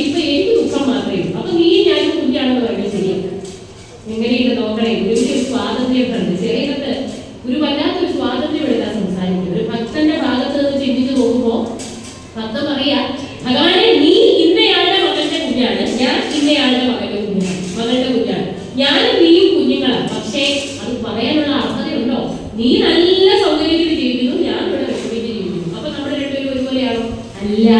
പക്ഷേ നീ ഒന്ന് വിചാരിച്ചാൽ ഒന്നിഹ കഴിഞ്ഞത്, നീ ഒന്ന് വിചാരിച്ചാൽ എന്നെയും നിന്നെ പോലെ ആക്കാൻ പറ്റും. അപ്പൊ നീ ഒന്ന് വിചാരിച്ചാൽ മതിയല്ലോ. പിഞ്ഞാനും അങ്ങും ഒരു കുഞ്ഞാണിരുന്ന പദവും ജായതേ സഫലമായി. അതുകൊണ്ട് ഭഗവാനെ നീ ഒന്ന് വിചാരിച്ചാല് നിന്റെ അനുഗ്രഹം ഉണ്ടായാലും ഞാനും നീ ഒരുപോലെയാകും. അതൊന്ന് ശരിയാക്കി തന്നു. എങ്ങനെയെന്ന് നോക്കണേ. ഒരു വളഞ്ഞ വഴിയിൽ കൂടെ പോയിട്ട് ഭഗവാനോട് ഭക്തൻ തന്റെ ആഗ്രഹം പറയുക, ഇങ്ങനെ നീ ഒന്ന് ശരിയാക്കി തന്നേക്കണം. ഈ ഒരു സ്വാതന്ത്ര്യം ഗുരുവിന്റെ പല കൃതികളിലും നമുക്ക് കാണാം. സുബ്രഹ്മണ്യനെ പ്രത്യേകിച്ച് സുബ്രഹ്മണ്യനെ കുറിച്ചുള്ള കൃതികളിലാണ് ഈ ഒരു സ്വാതന്ത്ര്യം വരും അതിന് കവിഞ്ഞ് ഗുരു എടുത്തിരിക്കുന്നത് നമുക്ക് കാണാൻ പറ്റുന്നത്. സുബ്രഹ്മണ്യത്തിനെ ചൊല്ലുമ്പോൾ നമുക്കറിയാലോ, എച്ചിൽ ചോറുണ്ട പുള്ളിക്ക് ഇനി ഒരു മകനാണ് നീ ഇരപ്പാളി. ഞാൻ പിച്ചക്കാരൻ, ഞാനൊരു പിച്ചക്കാരൻ, നീ ഇരപ്പാളി. അപ്പൊ ഞാൻ ചെയ്യുന്നത് തെറ്റ് നീയാ ഓർക്കേണ്ടത്, അല്ലാതെ നീ വലിയ ആളായിട്ടൊന്നും ഇരിക്കണ്ട.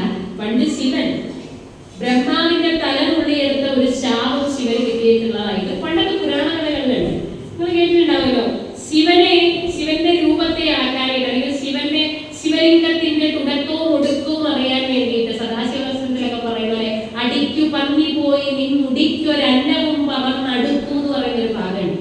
ശിവലിംഗത്തിന്റെ ആദിയും അന്തവും അറിയാൻ വേണ്ടിയിട്ട് മഹാവിഷ്ണു അതിന്റെ താഴ്ഭാഗത്തേക്കും ബ്രഹ്മാവ് അതിന്റെ മുകൾ ഭാഗത്തേക്കും പോയ ഒരു കഥയുണ്ട്.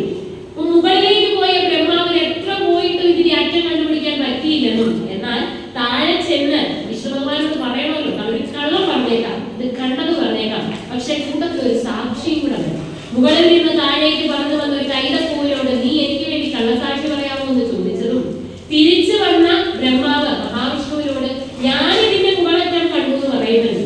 മഹാവിഷ്ണു ഞാൻ കണ്ടില്ല, എനിക്ക് കാണാൻ പറ്റിയില്ല. പക്ഷെ ബ്രഹ്മാവ് പറഞ്ഞു ഞാൻ കണ്ടു, എന്റെ കൂട്ടത്തിൽ ഒരു സാക്ഷിയും. സാക്ഷി ആരാ? ഈ കൈതപ്പൂവാണ്.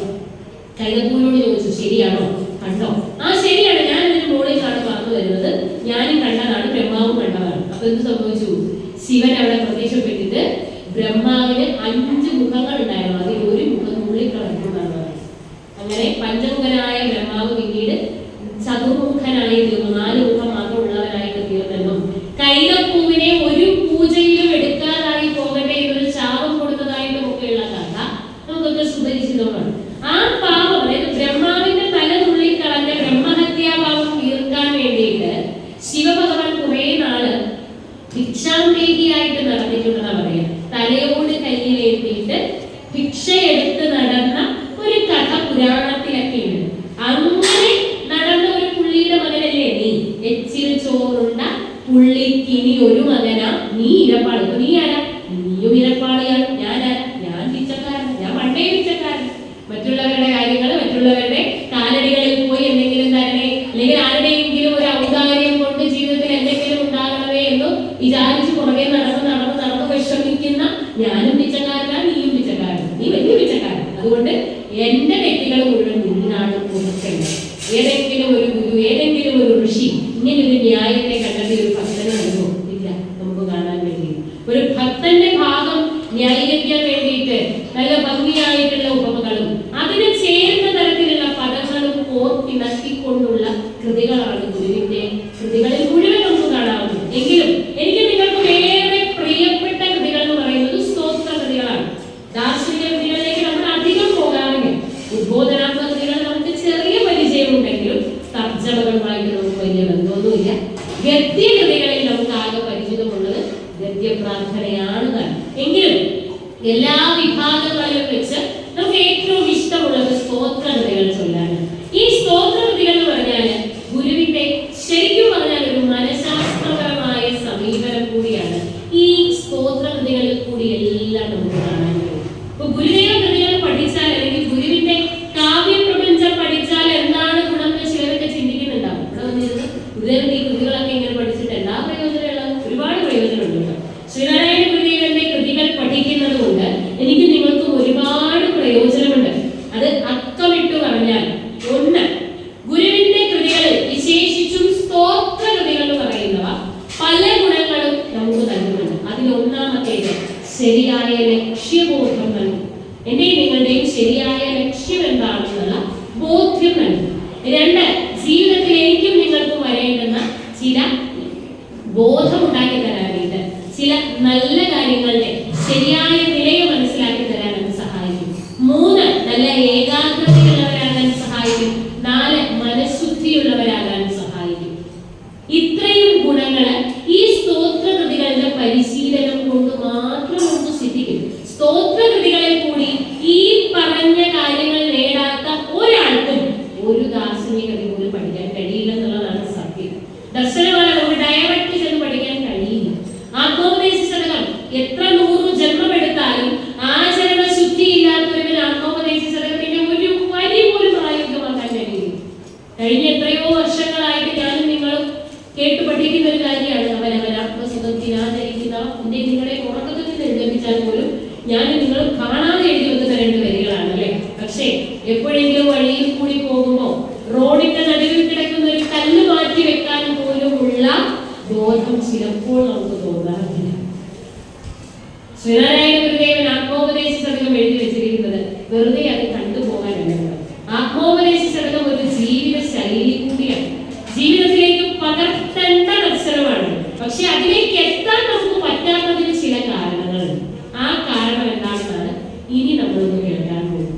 എല്ലാവർക്കും പരിചയമുള്ള ഒരു കൃതി ഉണ്ടല്ലോ, ജനനി നവരത്നമഞ്ജരി, ഒന്നായ മാമതിയിൽ നിന്നും തുടങ്ങുന്ന ജനനി നവരത്നമഞ്ജരി നമുക്ക് എല്ലാവർക്കും വളരെ പരിചയമാണ്. അതിന്റെ ഒരു ഭാഗത്ത് ഗുരു പറയുന്ന ഒരു പദ്യമുണ്ട്. എൻ പാപമീവതിനൊരമ്പായിടുന്നറിവ് നിൻ പാദതാരിലെഴുമെന്നൻ പാടുമൗർമി ഒരിരുമ്പാമനം ധനു അഹം ഭാവിയാണു വിചരി. എൻ പാപമീവതിനൊരമ്പായിടുന്നറിവ് നിൻ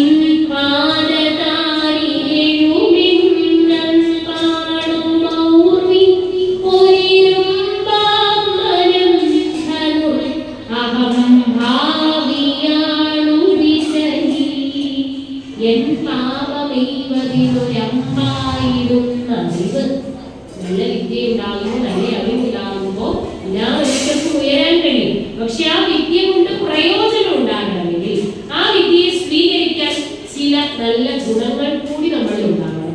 അമ്പാകുന്ന അറിവിനെ പ്രയോഗിക്കാൻ അതിന് ചേരുന്ന ഒരു വില്ലും ജ്ഞാനം നമ്മുടെ കയ്യിൽ ഉണ്ടായിരിക്കണമെന്ന് സാരം. അമ്പടത്ത് വെറുതെ എഴുതാല് ലക്ഷ്യത്തിൽ ചെല്ലിയാൽ അതിനെ എഴുത് നിറയ്ക്കാൻ, അതിനെ എഴുത് സ്ഥാനത്ത് കൊള്ളിക്കാൻ നമുക്കൊരു വില്ലും ജ്ഞാനം ഉണ്ടായിരിക്കണം. ഇവിടെ ഒരു വില്ലിന്റെയും ജ്ഞാനിന്റെയും കാര്യം ഗുരു പറയുന്നുണ്ട്.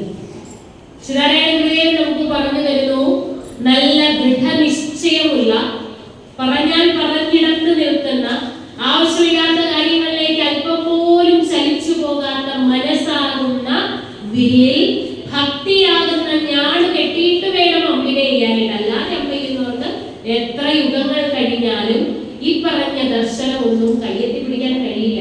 അതുകൊണ്ടാണ് പറഞ്ഞത്, ദാർശനിക കൃതികളിലേക്കൊക്കെ കടക്കാൻ കഴിയണമെങ്കിൽ നമുക്ക് ആചരണത്തിൽ ചില ശുദ്ധിയുണ്ട്. നല്ല ഭക്തി എന്താണെന്ന് അറിയണം, ശരിയായ പ്രാർത്ഥന എന്താണെന്ന് അറിയണം, ഏകാഗ്രതയുണ്ടാകണം. ഒന്നിച്ചിരുന്ന് നാമം ജപിച്ച് ഒരുപോലെ ഐക്യത്തോടെ ജീവിക്കാനുള്ള മനസ്സുണ്ടാകണം. ഇതിനെ എല്ലാത്തിനെയും നൽകാൻ ശേഷിയുള്ളവയാണ് വാസ്തവത്തിൽ ഗുരുവിന്റെ 33 സ്തോത്രങ്ങളെയാണ്. ഗുരുവിന്റെ കാവ്യപ്രപഞ്ചത്തിൽ ഏറ്റവും അധികം ആളുകൾ പഠിക്കുന്നതും പ്രയോഗിക്കുന്നതുമായ 33 സ്തോത്രകൃതികൾ നമ്മളെ സഹായിക്കുന്നത് ഈ പറഞ്ഞ ഞാനിനെയും വില്ലിനെയും ഒന്ന് ശരിയായി രൂപപ്പെടുത്തിയെടുക്കാൻ വേണ്ടിയിട്ടാണ്. പറഞ്ഞല്ലോ, ശരിയായ ലക്ഷ്യബോധം നൽകുന്നു.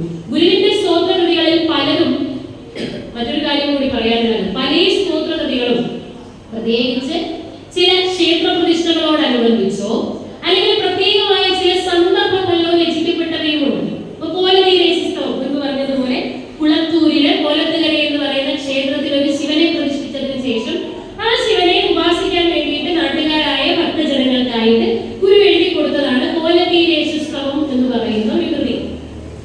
ഇപ്പൊ ശിവശതകം അരുവിപ്പുറത്ത് വെച്ച് ശ്രീനാരായണ ഗുരുദേവനാൽ രചിക്കപ്പെട്ട കൃതി കരുതപ്പെടുന്നു. അതേപോലെ അർദ്ധനാരീശ്വരസ്തവം, അത് നമുക്കറിയാം അല്ലെ, മഴയില്ലാതിരുന്ന കാലഘട്ടത്തിൽ, ഒരു 1897 കാലഘട്ടത്തില് അരുവിപ്പുറത്ത് തൃപ്പാദങ്ങള് വിശ്രമിക്കുന്ന സമയത്ത് അതികഠിനമായ വേനലുണ്ടായപ്പോൾ അതിൽ നിന്ന് രക്ഷ നേടാൻ വേണ്ടിയിട്ട്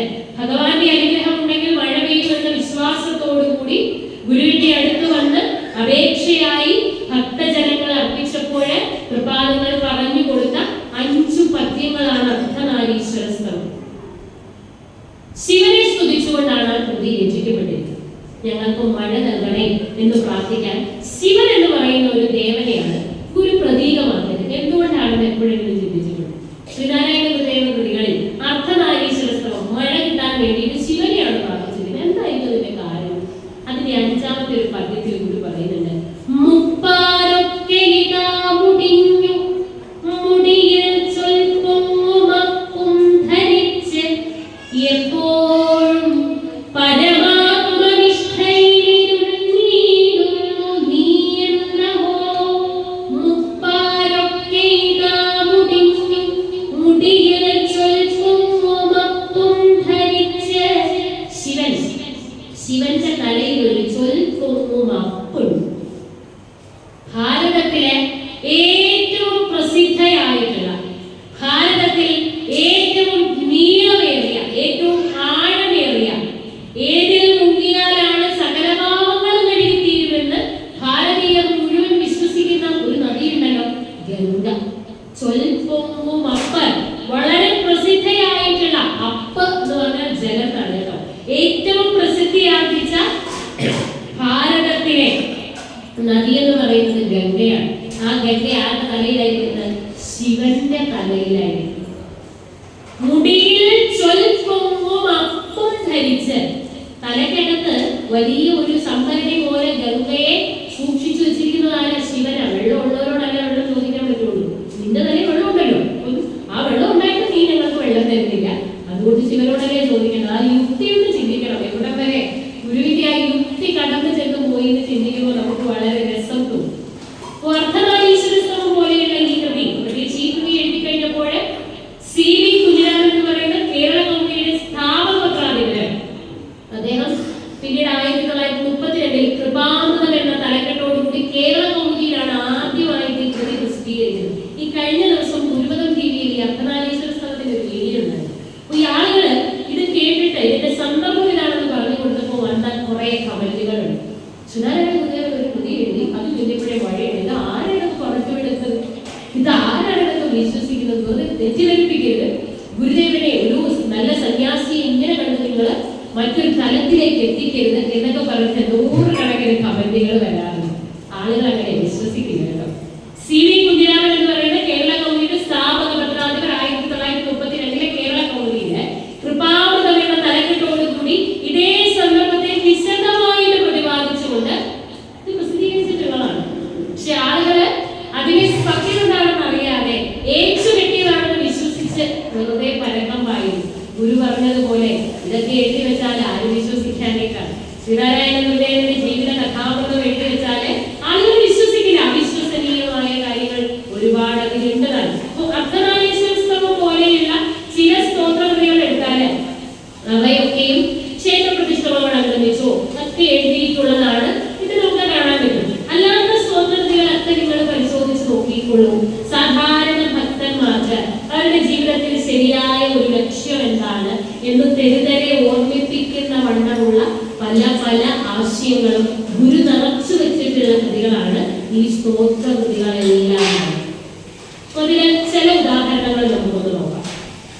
എല്ലാ സ്തോത്ര കൃതികളും ഒരു സാധാരണ ഭക്തന് ഈശ്വരനെ അറിയാനുള്ള നല്ലൊരു മാർഗമാണ് കൊടുക്കുന്നത്. വേദാന്ത സാരം ഉൾപ്പെടെയുള്ളവ ഉൾക്കൊള്ളുന്നവയുമാണ്. അപ്പൊ ഈ കൃതികളില് പ്രഥമ ഗണനീയമായിട്ട് ഗുരു കൊടുത്തിരിക്കുന്ന ഒരു പ്രാധാന്യം ഒരു ഭക്തന് നിരന്തരം ഈശ്വര സ്മരണ ഉണ്ടാവേണ്ടതിന്റെ ആവശ്യകതയെ പറഞ്ഞു കൊടുക്കുന്നുണ്ട്.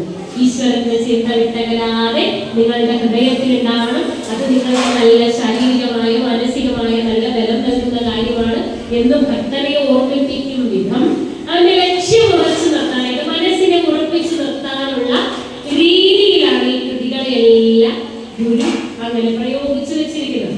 പ്രത്യേകിച്ച് ചില കൃതികളിൽ ഗുരു കേശാദിപാദ വർണ്ണനകൾ കൊടുത്തിട്ടുണ്ട്. ഇപ്പൊ നമ്മുടെ ഷൺമുഖ സ്തോത്രം എന്ന് പറഞ്ഞാൽ നമുക്ക് അറിഞ്ഞൂടാ. പാകിമാകുമ്പ എന്ന് പറഞ്ഞാൽ അല്ലെങ്കിൽ അത്വബിംബം എന്ന് പറഞ്ഞാൽ നമുക്കറിയാം. നമ്മളങ്ങനെ തലക്കെട്ടിനോട് വലിയ താല്പര്യമില്ല. ശിവപ്രസാദ മണ്ഡലം എന്ന് പറഞ്ഞാൽ നമുക്ക് അറിഞ്ഞൂടാ.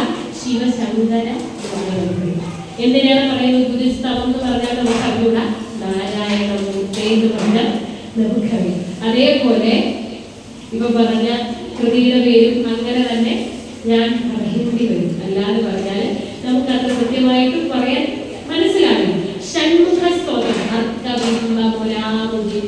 സുയരുന്ന പോലെ എന്ന് തുടങ്ങുന്ന ഒരു കൃതിയുണ്ട്. ഗുരുദേവൻ എന്തിനാണ് ഇത്രയും കാര്യമായിട്ട് വലിയ പദ്യങ്ങളൊക്കെ കൊടുത്ത് വലിയ വിശേഷങ്ങളൊക്കെ കൊടുത്ത് ഇങ്ങനെ കൃതികൾ എഴുതിയിരിക്കുന്നത്? ഒരു സംശയം. ചിലപ്പോൾ ശിവശതകൾ ചൊല്ലുമ്പോൾ ഏകദേശം ഒരു 10 പദ്യത്തോളം ശിവന്റെ രൂപമാണ് പറയുന്നത്.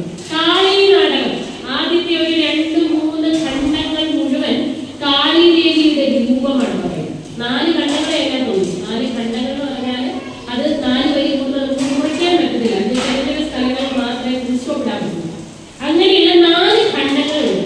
ആ 4 ഖണ്ഡത്തിലും ഒരു കാളിയുടെ രൂപമാണ് വർണ്ണിക്കുന്നത്. നല്ല രസമാണ് കാളിയുടെ. പക്ഷെ അത് ആളുകൾക്ക് അത്ര പരിചിതമാകാനുള്ള സാധ്യതയില്ലാത്തത് കൊണ്ടാണ് ഷൺമുഖ സ്തോത്രത്തിലേക്ക് വരുന്നത്. നമുക്ക് വളരെ പ്രത്യേകിച്ച് എല്ലാവർക്കും പരിചയമുള്ളതില്ല. ഷൺമുഖ സ്തോത്രത്തിന്റെ ആദ്യത്തെ ഒരു 8-9 പദ്യങ്ങൾ മുഴുവൻ ഈ ഷൺമുഖന്റെ കേശാദിപാത വർണ്ണനയാണ് കൊടുത്തിരിക്കുന്നത്. അപ്പൊ നമ്മൾ തുടങ്ങുന്നത് എങ്ങനെയാണ്? സുയരുന്ന പോലെ വിളങ്ങിടും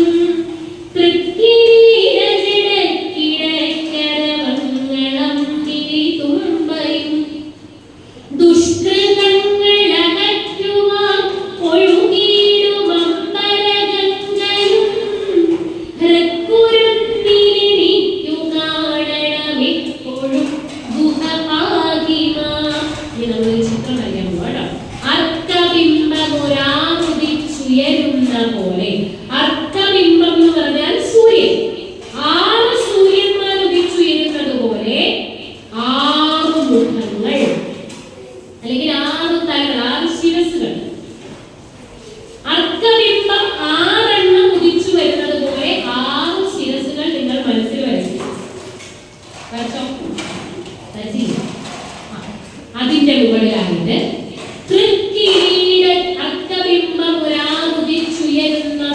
വിളങ്ങിടും തൃക്കിരീട ജടക്കിടയ്ക്ക്.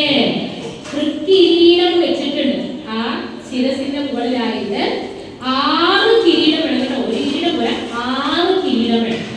ആ കിരീടത്തിന്റെ ഇടയ്ക്ക് ജടക്കിടയ്ക്ക് അരവങ്ങൾ, അമ്പിളി, തുമ്പ. അരവം എന്ന് പറഞ്ഞാൽ പാമ്പ്, പാമ്പുകളുണ്ട്. അമ്പിളി ചന്ദ്രൻ, ശിവന്റെ തലയിൽ ചന്ദ്രൻ ഉണ്ടല്ലോ, അതേപോലെ സുബ്രഹ്മണ്യ തലയിൽ ചന്ദ്രനുണ്ട്. എത്ര ചന്ദ്രനുണ്ട്? 6 ചന്ദ്രനുണ്ട്. 6 തലയുള്ളതും 6 ചന്ദ്രൻ വേണം. അങ്ങനെ 6 ചന്ദ്രനുണ്ട്. പിന്നെ എന്തുണ്ട്? തുമ്പ. അതും ശിവഭഗവാന്റെ ശിരസിലുള്ളതായിട്ട് സങ്കല്പിക്കപ്പെടുന്നതാണ്. അങ്ങനെ തുമ്പയുണ്ട്. മനസ്സിലോ? 6 കിരീടങ്ങള്, 6 ജട, ജടയുടെ ഇടയ്ക്ക് പാമ്പുകളുണ്ട്, നല്ല അമ്പിളിക്കളിയിരിപ്പുണ്ട്, തുമ്പയുണ്ട്. പിന്നെ എന്താ? ദുഷ്കൃതങ്ങൾ അകറ്റുവാൻ ഒഴുകിയിടും അമ്പരഗംഗയും. അതേ ജടയിൽ നിന്ന് ഈ ദേവഗംഗ ഒഴുകുന്നുണ്ട്, ഗംഗാനദി ഒഴുകുന്നുണ്ട്. 6 ശിരസിൽ നിന്നും ദേവഗംഗ ഒഴുകി പോകുന്നുണ്ട്. അടുത്ത പദ്യത്തിലേക്ക് വരുമ്പോ ഇപ്പൊ നമ്മൾ ഗംഗ വരെ കണ്ടു. പിന്നെ എന്താ പറയുന്നത്? ആറുവാർമതിയോടെ തീർത്തു ജയിച്ചിടും തിരുനെറ്റിമേ ആറിലും മദനം പൊരിച്ച വലിപ്പമുള്ളൊരു കണ്ണുകളും കൂറുടും നിജ ഭക്തരക്ഷ വരുത്തുവാൻ ഇളകിടുക കാതൊഴും പുരികങ്ങളും മമ കാണണം ഗുഹപാഹിമ. നമ്മള് ഗംഗ വരെ കണ്ടായിരുന്നു. അത് കഴിയുമ്പോൾ പറയാണ് 6 വാർമതി പോലെ, പൂർണ്ണചന്ദ്രനെ പോലെ ഒത്ത മുഖമുള്ള 6 മുഖങ്ങൾ, 6ലും മദനം പൊരിച്ച വലിപ്പമുള്ള ഒരു കണ്ണുകളും. കാമദേവൻ ധരിച്ചത് ശിവന്റെ 3-ാം കണ്ണാണ്. അതേപോലെ ഈ 6 മുഖങ്ങളിലും 6 3-ാം കണ്ണ് വരുന്നില്ല. എന്നിട്ട് പിന്നെന്താ? കൂറൊടും നിജഭക്തരക്ഷ വരുത്തുവാൻ ഇളകിയിടുമ കാതൊഴും പുരികങ്ങളും. തൃക്കണ്ണ് കഴിഞ്ഞാൽ താഴേക്ക് ഇറങ്ങി വന്നാൽ പിന്നെ കാണാവുന്ന 2 പുരികങ്ങളാണ്. ഓരോ മുഖത്തും ഈ 2 പുരികം വെച്ച് 12 പുരികങ്ങൾ. കാതൊഴും പുരികങ്ങൾ നടന്നിരുന്നു. മേഘങ്ങളെ വളഞ്ഞ് വിസ്താരമായിരിക്കുന്ന മേഘങ്ങളെ പോലും നാണിപ്പിക്കുന്ന തരത്തിൽ വളഞ്ഞ് നല്ല ഭംഗിയായിട്ടിരിക്കുന്ന 6 സെറ്റ് പുരികങ്ങൾ. പിന്നെയോ ഇന്ദുബിംബവിഭാവസുക്കളിതം വലം നയനങ്ങളാം ഇന്ദുബിംബമുഖങ്ങളും തിരുനാസികാവലിയും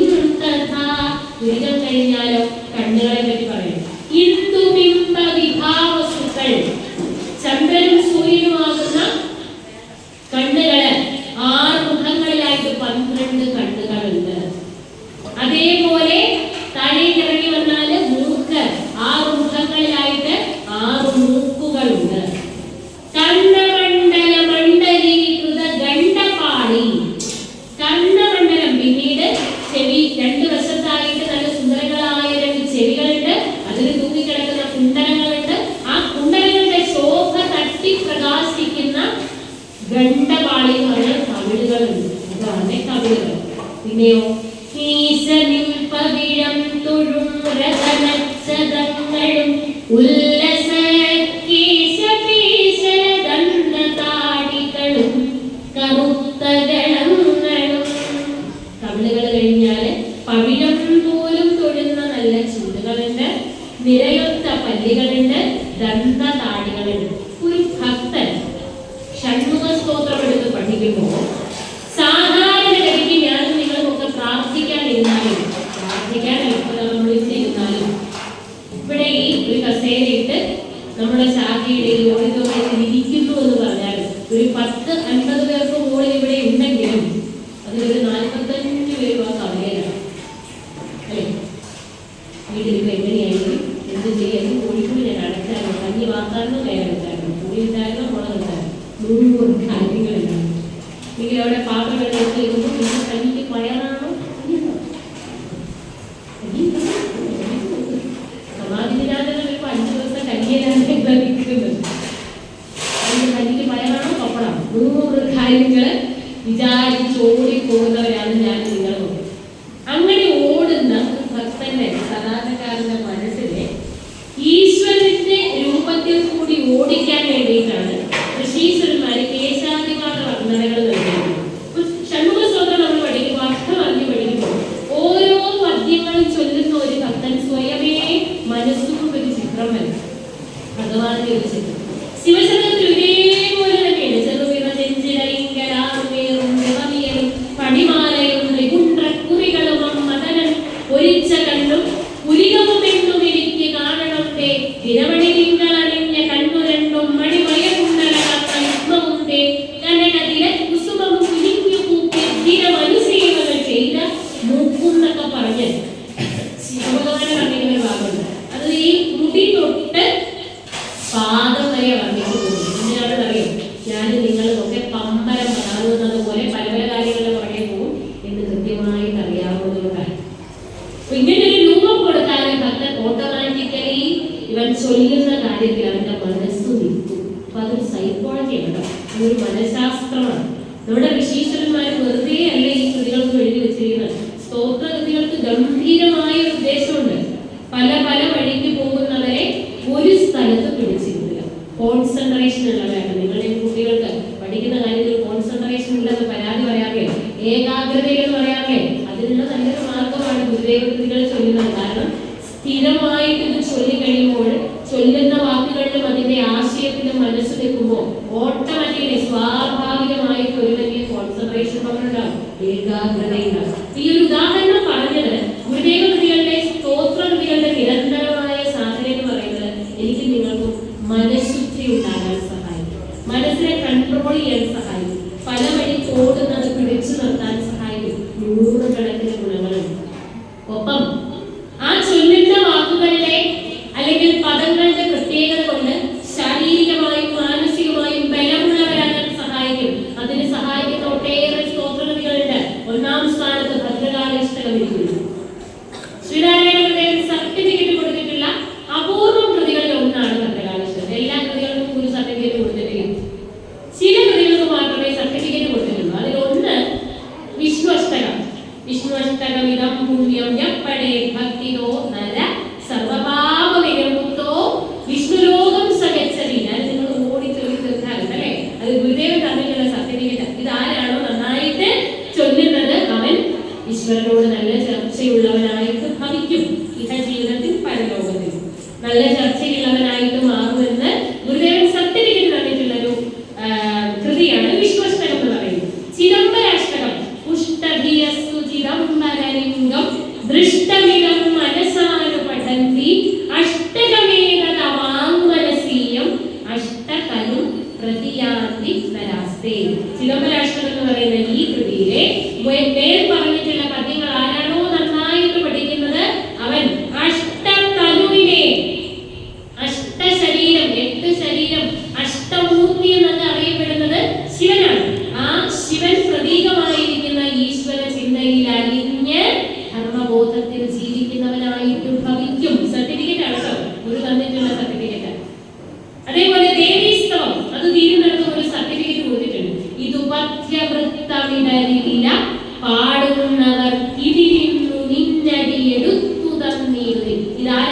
സ്ഥിരമായി നല്ല ശുദ്ധിയോടെ നല്ല ആചരണത്തോടെ ചൊല്ലുന്നത് അവന് ജീവിതത്തിൽ ഒരിക്കലും ഇടലില്ല, ദുഃഖമില്ല എന്ന് വെച്ചിരിക്കുന്ന കാര്യം. അതേപോലെ കൃത്യമായ ഒരു സർട്ടിഫിക്കറ്റ് തന്നിട്ടുള്ള ഒരു കൃതിയാണ് ഭദ്രകാളീശ്വരൻ. ഫലശ്രുതി എന്നുള്ള പേരിലാണ് ആ സർട്ടിഫിക്കറ്റ് നമുക്ക് തന്നിരിക്കുന്നത്. എന്താ പറഞ്ഞിട്ടുള്ളത്? ദേവി പാദപയോജ പൂജനമിതി ശ്രീ ഭദ്രകാളീഷ്ടകം രോഗ ഔഘ അഘ ഘന അനിലായിതമിതം രോഗൗഘാഘ ഘനാനിലായിതമിതം രോഗ ഔഘ അഘ ഘന അനിലായിതമിതം പ്രാതപ്രഗേയ പഠൻ ശ്രേയ ശ്രീ ശിവകീർത്തി സമ്പദമലം സംപ്രാപ്തി സമ്പന്മയും ശ്രീദൈവീം അന്നപായിനീം ഗതിമയൻ സ്വയം സുഖീ വർദ്ധതേ. ഞാനും നിങ്ങളും ജീവിതത്തിൽ ആകപ്പാടെ ആഗ്രഹിക്കുന്നത് രണ്ട് കാര്യങ്ങൾ, രണ്ടേ കാര്യങ്ങളേ ഉള്ളൂ. വേറെ ഒന്നും നമുക്ക് വേണം. ഗുരു തന്നെ അത് പറഞ്ഞിട്ടുണ്ട്. ഗദ്യപ്രാർത്ഥനയിലെ 13 വാക്യങ്ങൾ പറഞ്ഞു വെച്ചിട്ട് 14ാമത്തെ വാക്യത്തിൽ കൂടി അവസാനത്തെ സെന്റൻസിൽ കൂടി ഞാനും നിങ്ങളും ഈ ലോകത്തിൽ എന്താണ് ആഗ്രഹിക്കുന്നത് ഗുരുദേവൻ നമുക്ക് പറഞ്ഞു തന്നിട്ടുണ്ട്. എന്റെ ലോകവാസം കഷ്ടപ്പാട് കൂടാതെ കഴിഞ്ഞുകൂടുന്നതിലും ഒടുവിൽ നിന്റെ പരമപദം പ്രാപിക്കുന്നതിലും നിന്റെ അനുഗ്രഹം കാണാപാടല്ലേ. ഏത് ഉറക്കത്തിൽ വിളിച്ചെഴുന്നേൽപ്പിച്ചാലും കൃത്യമായിട്ട് നമ്മൾ ചൊല്ലും അല്ലേ. വേദാന്തമാണ് നമുക്ക് അറിഞ്ഞൂടാ. ഉപനിഷത്താണ്, വേദാന്തമാണ്. ഭാരതം കണ്ടിട്ടുള്ള വേദാന്ത സാരത്തെ കാച്ചി കുറുക്കി ഒരു രത്നമായിട്ട് കയ്യിൽ തന്നിരിക്കുന്ന ഒരു കൃതിയാണ് ഗദ്യപ്രാർത്ഥന. അതിന്റെ മൂല്യം കാന്തി നമുക്കറിയില്ല. അതുകൊണ്ട് തന്നെ അത് ചൊല്ലുമ്പോൾ മറ്റു പല വിചാരങ്ങളിലായിരിക്കും നമ്മൾ. ഇന്നും ചിലപ്പോൾ നിങ്ങൾ അവിടെ ചൊല്ലിക്കാണ് വീട്ടുണ്ടാവണം. ഏത് ദിവസം വേണമെങ്കിലും ഏത് നേരം വേണമെങ്കിലും കാണാതെ ചൊല്ലാൻ നമുക്കറിയാവുന്ന പ്രാർത്ഥനയല്ലേ. നാം ശരീരം വല്ലാതെയാവും, ശരീരം ഉണ്ടായിരുന്നു എന്നല്ലേ ഉണ്ട്. പക്ഷെ എന്റെ ആശയം നമുക്ക് അറിഞ്ഞുകൂടാ. കാരണം ചൊല്ലുമ്പോഴും എന്റെ ചെറുപ്പാരും വരുമ്പോഴും പോകുന്നുണ്ടോ എന്നൊക്കെ ചിന്തിച്ചാണ് നമ്മളിത് ചൊല്ലുന്നത്.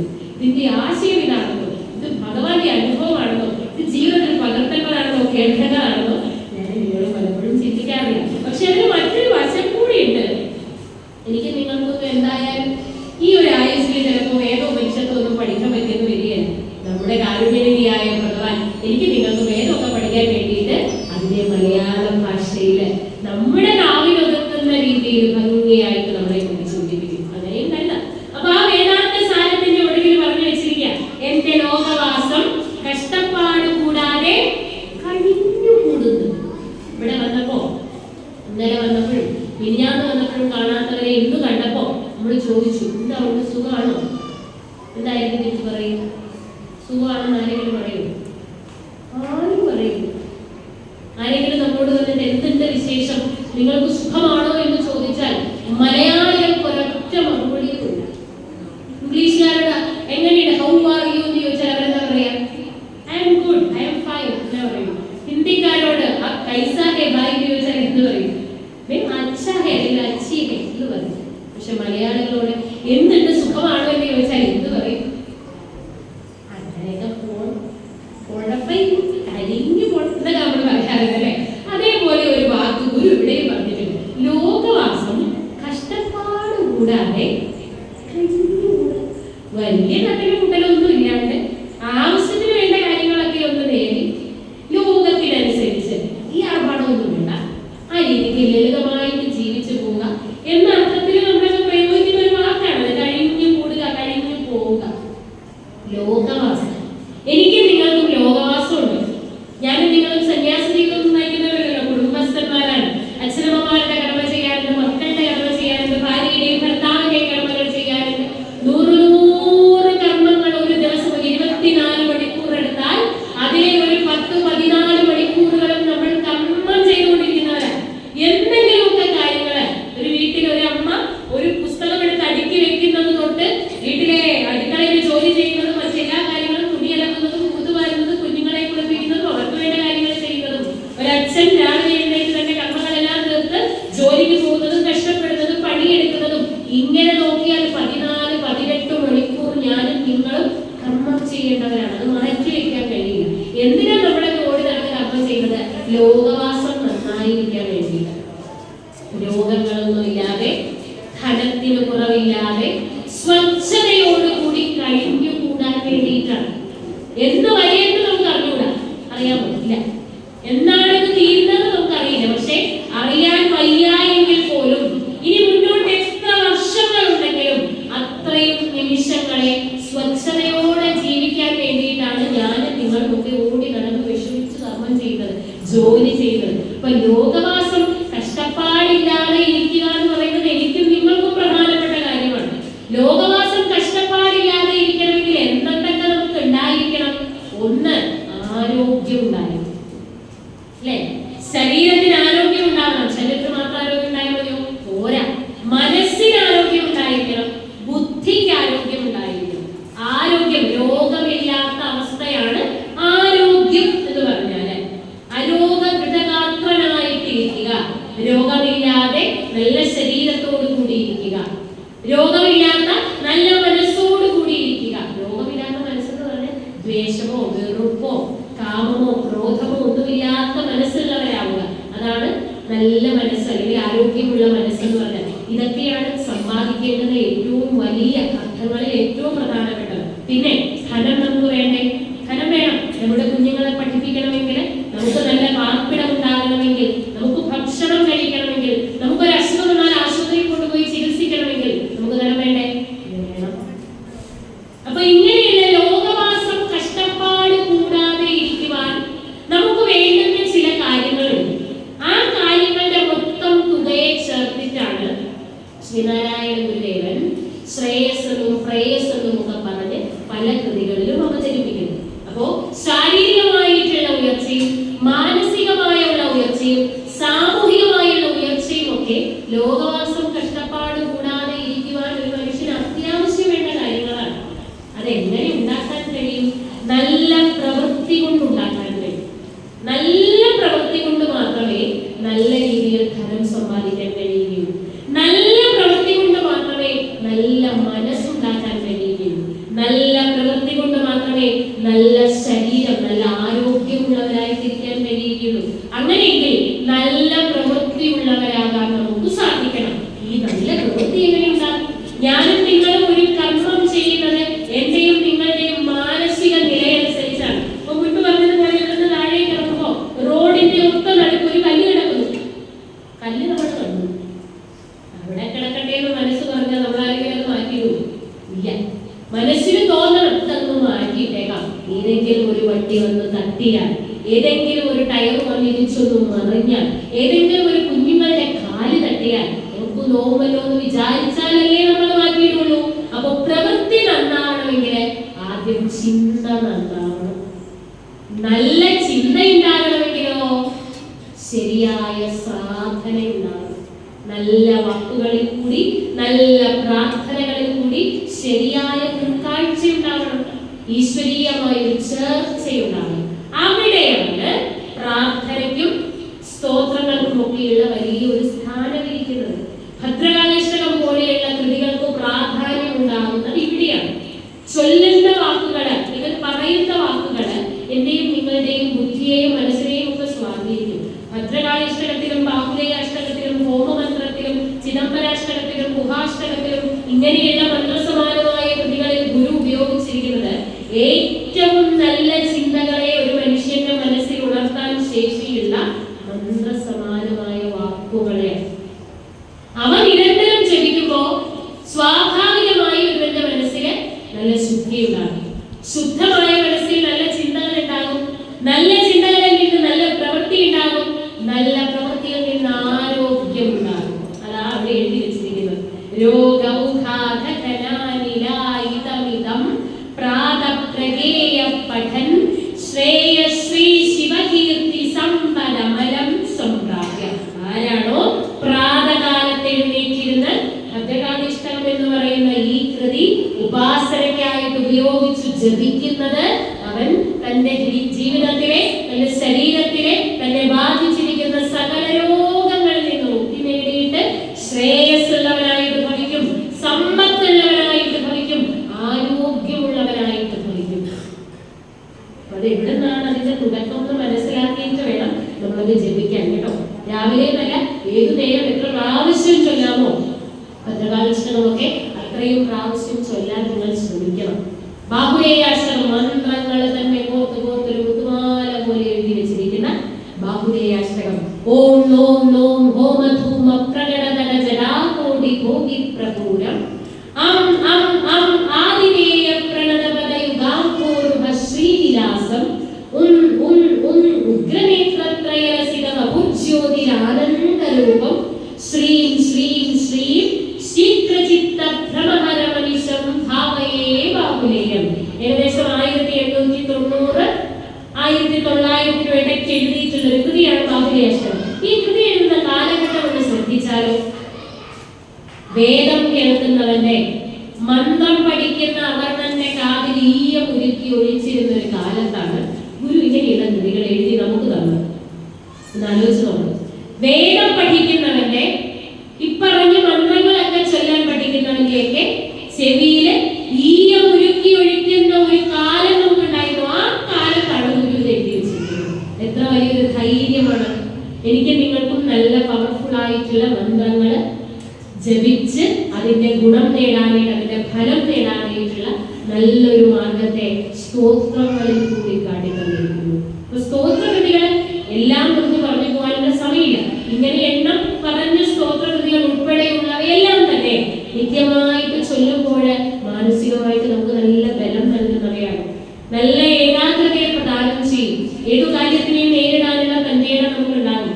മനസ്സ് നമ്മൾ പിടിക്കുന്നിടത്ത് നിർത്താനുള്ള ശേഷി ഉണ്ടാകും. ചിലർ പറയുന്നത് കേൾക്കാൻ നമുക്ക് എപ്പോഴും ദേഷ്യവും സങ്കടവും ഒക്കെ കുറയ്ക്കാൻ സഹായിക്കും. മാനസികമായിട്ട് നല്ല സമനിലയുള്ളവരാകാൻ സഹായിക്കും. നമ്മുടെ ചിച്ചടത്തിനൊക്കെ ചൊല്ലുമ്പോൾ പറയാറില്ല, നിലമോട് നെരുപ്പും ഇരന്നൊഴുകും ജലമാശുകരമ്പരമഞ്ചിലുമേ അലയാതെ അടിക്കടി നൽകുക നിന്നിലയിതു തന്നെ നമുക്ക് മതി. ഞങ്ങൾക്ക് വേറൊന്നും വേണ്ട, നിന്റെ നില, നിന്നെ തെരുതല, നിന്റെ വിചാരം ഞങ്ങളുടെ ഉള്ളില് ഉണ്ടാവാനുള്ള നില നൽകിയാൽ മതി. നമ്മൾ ചൊല്ലുന്നതിന്റെ ആശയം നമുക്ക് അറിഞ്ഞുകൂടാ. പുസ്തകത്തിൽ പറയുന്നത് ഞങ്ങൾക്ക് നല്ല നിലയുണ്ടാവട്ടെ, ഞങ്ങളുടെ മനസ്സിൽ നല്ല നിലയുണ്ടാവട്ടെ, നല്ല ശാന്തത ഉണ്ടാവട്ടെ, കാമക്രോധാദികൾ കുറയ്ക്കാൻ ഒരുപാട് സഹായിക്കും. എന്നിട്ട് വേണം നമ്മൾ ദാർശനികതകളിലേക്ക് കടക്കുവാൻ. ആത്മോപദേശകവും ദൈവദശകവും ദർശനമാലയും ബ്രഹ്മവിദ്യാപഞ്ചകവും മുനിചര്യാപഞ്ചകവും ശ്ലോകത്രയും നിർവൃതിപഞ്ചകവും ഉൾപ്പെടുന്ന ദാർശനിക കൃതികൾ ഗുരു എഴുതിയിട്ടുണ്ട്. ഏകദേശം 10-ലധികം കൃതികളുണ്ട്. ഈ കൃതികളിലെല്ലാം ഗുരു അവതരിപ്പിക്കുന്നത് തന്റെ ദർശനം എന്താണ്. എന്റെയും നിങ്ങളുടെയും ഒക്കെ ഉള്ളിലിരിക്കുന്ന ഈശ്വരനെ ലോകത്തിലുള്ള സകല ചരാചരങ്ങളിലും കാണാൻ പഠിപ്പിക്കുന്ന ഗുരുവിന്റെ ദർശനമാണ് ദാർശനിക കൃതികളിലുള്ളത്. പക്ഷേ അതിനെയൊക്കെ ഒന്ന് എത്തിപ്പിടിക്കാൻ നമുക്ക് കഴിയണമെങ്കിൽ മുൻപ് പറഞ്ഞ സ്തോത്രകൃതികളിൽ കൂടി നമുക്ക് നല്ലൊരു ആചരണം ഉണ്ടാകണം. അതുകൊണ്ട് ദാർശനിക കൃതികളിലേക്ക് അധികം കടക്കുന്നില്ല. മൂന്നാമത്തെ വിഭാഗത്തിൽ ഇരിക്കുന്നത് പ്രബോധനാത്മക കൃതികളാണ്. പ്രബോധനം ചെയ്യിക്കുന്ന കൃതികൾ. പ്രബോധനം ചെയ്യുക, നമ്മുടെയൊക്കെ ഉള്ളിലെ ചില ചില തെറ്റിദ്ധാരണകൾ ഉണ്ടാവുമല്ലോ, അതിനെയൊക്കെ മാറ്റിയിട്ട് ശരിയായ ധാരണകളെ, ശരിയായ അറിവുകളെ പറഞ്ഞു നൽകുന്ന കൃതികളെയാണ് പ്രബോധനാത്മക കൃതികൾ എന്ന് പറയുന്നത്. ഒരു ഉദാഹരണം പറയും. നല്ലതല്ലൊരുവൻ ചെയ്ത നല്ല കാര്യം മറപ്പത്, നല്ലതല്ലൊരുവൻ ചെയ്ത നല്ല കാര്യം മറപ്പത്, നല്ലതല്ലാത്തതുടനെ മറന്നിടുന്നതുത്തമം. നല്ലതല്ലൊരുവൻ ചെയ്ത നല്ല കാര്യം മറപ്പത്, നല്ലതല്ലാത്തതുടനെ മറന്നിടുന്നതുത്തമം. സദാചാരം എന്ന് പറയുന്ന ഒരു കൃതിയുടെ 1-ാം പദ്യമുണ്ട്. മലയാളമായതുകൊണ്ട് തന്നെ നമുക്ക് വേഗം മനസ്സിലാവും. നല്ലതല്ല ഒരുവൻ ചെയ്ത നല്ല കാര്യം മറപ്പത്. ഒരാൾ നമുക്ക് ചെയ്തു തന്ന നല്ല കാര്യത്തെ മറക്കരുത്, നല്ലതല്ലാത്തതിനെ മറന്നു കളയുക. നമ്മളങ്ങനെയാണോ? അല്ല, ഒരിക്കലും. നമ്മുടെ അയൽവക്കത്തിരിക്കുന്നയാള് നമുക്ക് 10 ഉപകാരം ചെയ്തത് 11ാമത് ചെയ്തത് എന്തുകൊണ്ടോ ഒരു ദ്രോഹമായിപ്പോയി. പക്ഷെ ആ ദ്രോഹത്തിന് ശേഷം എപ്പോഴൊക്കെ അദ്ദേഹത്തെ നമ്മുടെ കണ്ണിലും കാണണ്ട, വെറുതെ ഒരു ശബ്ദം കേട്ടാലും ഈ ചെയ്തു തന്ന 10 ഉപകാരത്തെ നിങ്ങൾ സ്മരിക്കുമോ, അതോ ഈ അവസാനം പറഞ്ഞ ഒരു ദ്രോഹത്തെ സ്മരിക്കുമോ? ദ്രോഹത്തെ സ്മരിക്കും. നല്ലതിനെ ഒന്നും നമ്മൾ സ്വീകരിക്കാറില്ല. ഇവർ നമുക്ക് തിരുത്തി തരികയാണ്. ഇതേപോലെയുള്ള ചില വിധി നിഷേധങ്ങളെ, ശരിയെയും തെറ്റിനെയും പലതായിട്ട് ഇങ്ങനെ രണ്ടായിട്ട് ചൂണ്ടിക്കാണിച്ചു തരുന്ന കൃതികളാണ് പ്രബോധനാത്മക കൃതികൾ. നമുക്ക് പരിചയമുള്ള കൃതികളിൽ പറഞ്ഞാല് ഒരു പീഡയറുമ്പിനും വരുത്തരുതെന്നുള്ള അനുകമ്പയും സദാ കരുണാകര നൽകുകൊള്ളിൽ നിൻ തിരുമേവിട്ടകരാതെ ചിന്തയും. ഭഗവാനെ, ഞങ്ങളുടെ ഉള്ളില് എല്ലാ ജീവികളെയും ഒരുപോലെ കാണാൻ സാധിക്കണം. അതിനെന്ത് വേണം? നിന്റെ രൂപം ഇടതടവില്ലാതെ കാണാൻ കഴിയണം. ഓരോ എറുമ്പിലും നിന്നെ കാണാൻ കഴിയണം. എല്ലാവരുടെയും ഉള്ളില് അനുകമ്പ ഉണ്ടാവണം. എല്ലാവരും ആത്മ സഹോദരൻ എന്നല്ലേ പറയേണ്ടത് തോന്നിക്കുന്ന പ്രബോധനാത്മക കൃതിയാണ്. ഒരു ജാതി, ഒരു മതം, ഒരു ദൈവം, മനുഷ്യന് ഒരു യോനി, ഒരാകാരം, ഒരു ഭേദവും ഇല്ലതിൽ പ്രബോധനാത്മക കൃതിയാണ്. പേരൂരു തൊഴിലീ മൂന്നും പോരും ആയതു കേൾക്കുക, ജാതി ഏതെന്നു കേൾക്കേണ്ട നേരുമൈ തന്നെ ചൊല്ലുകയാൽ. ഒരു മനുഷ്യനെ കാണുമ്പോൾ നിങ്ങൾ ഏത് ജാതിയിലുള്ളതാണെന്ന് ചോദിക്കരുത്. അയാളുടെ ശരീരം, അല്ലെങ്കിൽ അയാളുടെ പേര്, അയാളുടെ നാട്, അയാളുടെ ജോലി, ഇതൊക്കെ ചോദിക്കാം. ജാതിയിൽ ചോദിക്കേണ്ട കാര്യമില്ല. അത് അയാളുടെ ശരീരത്തിൽ നിന്ന് തന്നെ മനസ്സിലാക്കണം. ഗുരു ഇങ്ങനെ ചില കാര്യങ്ങളെ യുക്തിയോട് കൂടി നമുക്ക് ഇങ്ങനെ ചെയ്യണം, ഇങ്ങനെ ചെയ്യരുത് എന്ന് പറഞ്ഞു തരുന്ന കൃതികളെയാണ് പ്രബോധനാത്മക കൃതികൾ എന്ന് പറയുന്നത്. അപ്പൊ ഇതൊക്കെ വാസ്തവം പറഞ്ഞാൽ മുമ്പ് പറഞ്ഞതുപോലെ എന്റെയും നിങ്ങളുടെയും സ്വീകരണ മുറികളിലും നമ്മുടെയൊക്കെ വീടുകളിലെ ചുറ്റോട് ചുറ്റും എഴുതി വെച്ചിട്ട് സ്ഥിരം വായിക്കേണ്ട കാര്യങ്ങളാണ്. നമ്മുടെ ആചരണ തലത്തിൽ ഞാനും നിങ്ങളും ശ്രദ്ധിച്ചു സൂക്ഷിച്ചു പ്രയോഗിക്കേണ്ട ആശയങ്ങളാണ്. ഇനിയുണ്ട് കേട്ടോ തർജ്ജമകളുണ്ട്. ലോകത്തിൽ അല്ലെങ്കിൽ മലയാള സാഹിത്യത്തിൽ ആദ്യമായിട്ട് ഒരു ഉപനിഷത്തിനെ ഒരു ഋഷി സംസ്കൃതത്തിൽ നിന്ന് മലയാളത്തിലേക്ക് തർജ്ജമ ചെയ്തിട്ടുണ്ടെങ്കിൽ അത് ശ്രീനാരായണ ഗുരുദേവനാണ്. ഈശാവാസ്യ ഉപനിഷത്തിനെ നല്ല പച്ച മലയാളത്തിലാക്കി നമുക്ക് എഴുതി തന്നിട്ടുണ്ട്. ഈശൻ ജഗത്തിലെല്ലാം ആവസിക്കുന്നത് കൊണ്ട് നീ ചരിക്ക മുക്തനായി ആശിക്കരുത് ആരുടെയും ധനം. അല്ലെങ്കിൽ അന്ത്യം വരെയും കർമ്മം ചെയ്തിന് അസംഗനായി ഇരിക്കുക, ഇതല്ലാതില്ല ഒന്നും നരന്നു ചെയ്തില്ല. ഈശാവാസ്യോപനിഷത്ത് എന്ന് പറയുന്ന ദശോപനിഷത്തുകളിൽ 10 ഉപനിഷത്തുകൾ എടുത്താൽ അതിൽ പ്രഥമ സ്ഥാനത്ത് നിൽക്കുന്ന ആശയ ഗംഭീരത കൊണ്ട് പ്രധാനപ്പെട്ട ദശോപനിഷത്തുകളിൽ ഒന്നാമത്തെ സ്ഥാനം വഹിക്കുന്ന ഈശാവാസ്യത്തെ ശ്രീനാരായണ ഗുരുദേവൻ മലയാളത്തിലേക്ക് തർജ്ജമ ചെയ്ത് തന്നിരിക്കുന്ന കൃതിയാണ്. ഇത് കൂടാതെ തമിഴില് തിരുക്കുറൾ എന്ന് പറയുന്ന ഒരു കൃതി എഴുതപ്പെട്ടിട്ടുണ്ട്. തിരുവള്ളുവരാണ് എഴുതിയിട്ടുള്ളത്. കന്യാകുമാരിയിൽ പോയിട്ടുണ്ടാവും. കന്യാകുമാരി ഇപ്പോഴേ വിവേകാനന്ദ പാറയിൽ പോയിട്ടില്ലേ? വിവേകാനന്ദ പാറയിലേക്ക് നമ്മൾ പോകുമ്പോൾ, കോട്ടയിൽ നിന്ന് പോകുമ്പോൾ നമുക്ക് കാണാം, അല്ലെങ്കിൽ അതിന്റെ ഒരു മുനമ്പിലേക്ക് ചെല്ലുമ്പോൾ ആ പാറയുടെ ഒരു വശത്തായിട്ട് കടലിന്റെ നടുക്ക് ഒരാളിങ്ങനെ കയ്യിലൊരു പുസ്തകമൊക്കെ പിടിച്ച് വലിയ പ്രതിമയായിട്ട് അവർ നിൽക്കുന്നു. വലിയൊരു പ്രതിമ. അദ്ദേഹത്തിന്റെ പേരാണ് തിരുവള്ളുവർ. അദ്ദേഹമാണ് തിരുക്കുറൾ എഴുതിയത്. തമിഴ് സാഹിത്യത്തിലെ വേദഗ്രന്ഥമാണ് തിരുക്കുറൾ എന്ന് പറയുന്നത്. ശ്രീനാരായണ ഗുരുദേവന് തമിഴ് സാഹിത്യവുമായിട്ട് വളരെ നല്ല പരിചയമുണ്ട്. തമിഴ് കൃതികൾ ഒട്ടേറെ ഗുരുവിനറിയാം, കാണാപാഠമാണ്. തമിഴിലെ വളരെ പ്രസിദ്ധങ്ങളായിട്ടുള്ള തിരുവാചകം, തിരുക്കുറള്, തിരുമന്ദിരം, ഈ 3 കൃതികളും ഗുരുവിന് കാണാപാഠമായി. ഒടുവിലൊഴുക്കം എന്ന് പറയുന്ന വളരെ പ്രസിദ്ധമായ കൃതി ഗുരു തർജ്ജമ ചെയ്തിട്ടുണ്ട്, പക്ഷെ നമുക്ക് കിട്ടിയിട്ടില്ല. ഈ തിരുക്കുറൾ എന്ന് പറയുന്ന കൃതിക്ക് 1330 പദ്യങ്ങളാണുള്ളത്, ഈരടികളാണുള്ളത്. 130 അധ്യായങ്ങളിൽ 1330 പദ്യങ്ങളുണ്ട്. അതിന്റെ ഈരടികളുണ്ട്. അതില് ആദ്യത്തെ 3 അധ്യായങ്ങളെ ഗുരുദേവൻ തർജ്ജമ ചെയ്ത് നമുക്ക് നൽകിയിട്ടുണ്ട്. സന്യാസി മഹിമ, ഈശ്വര മഹിമ, വർഷവർദ്ധനം, അതായത് മഴയെക്കുറിച്ച്, മഴയുടെ മഹിമ. ഇതുകൂടാതെ 4ാമത് മറ്റൊരു ഭാഗം കൂടി തർജ്ജമ ചെയ്തതിനെ എനിക്ക് നിങ്ങൾക്ക് ഇത്തിരി കൂടി പരിചയമുണ്ട്. ഭാര്യാധർമ്മം.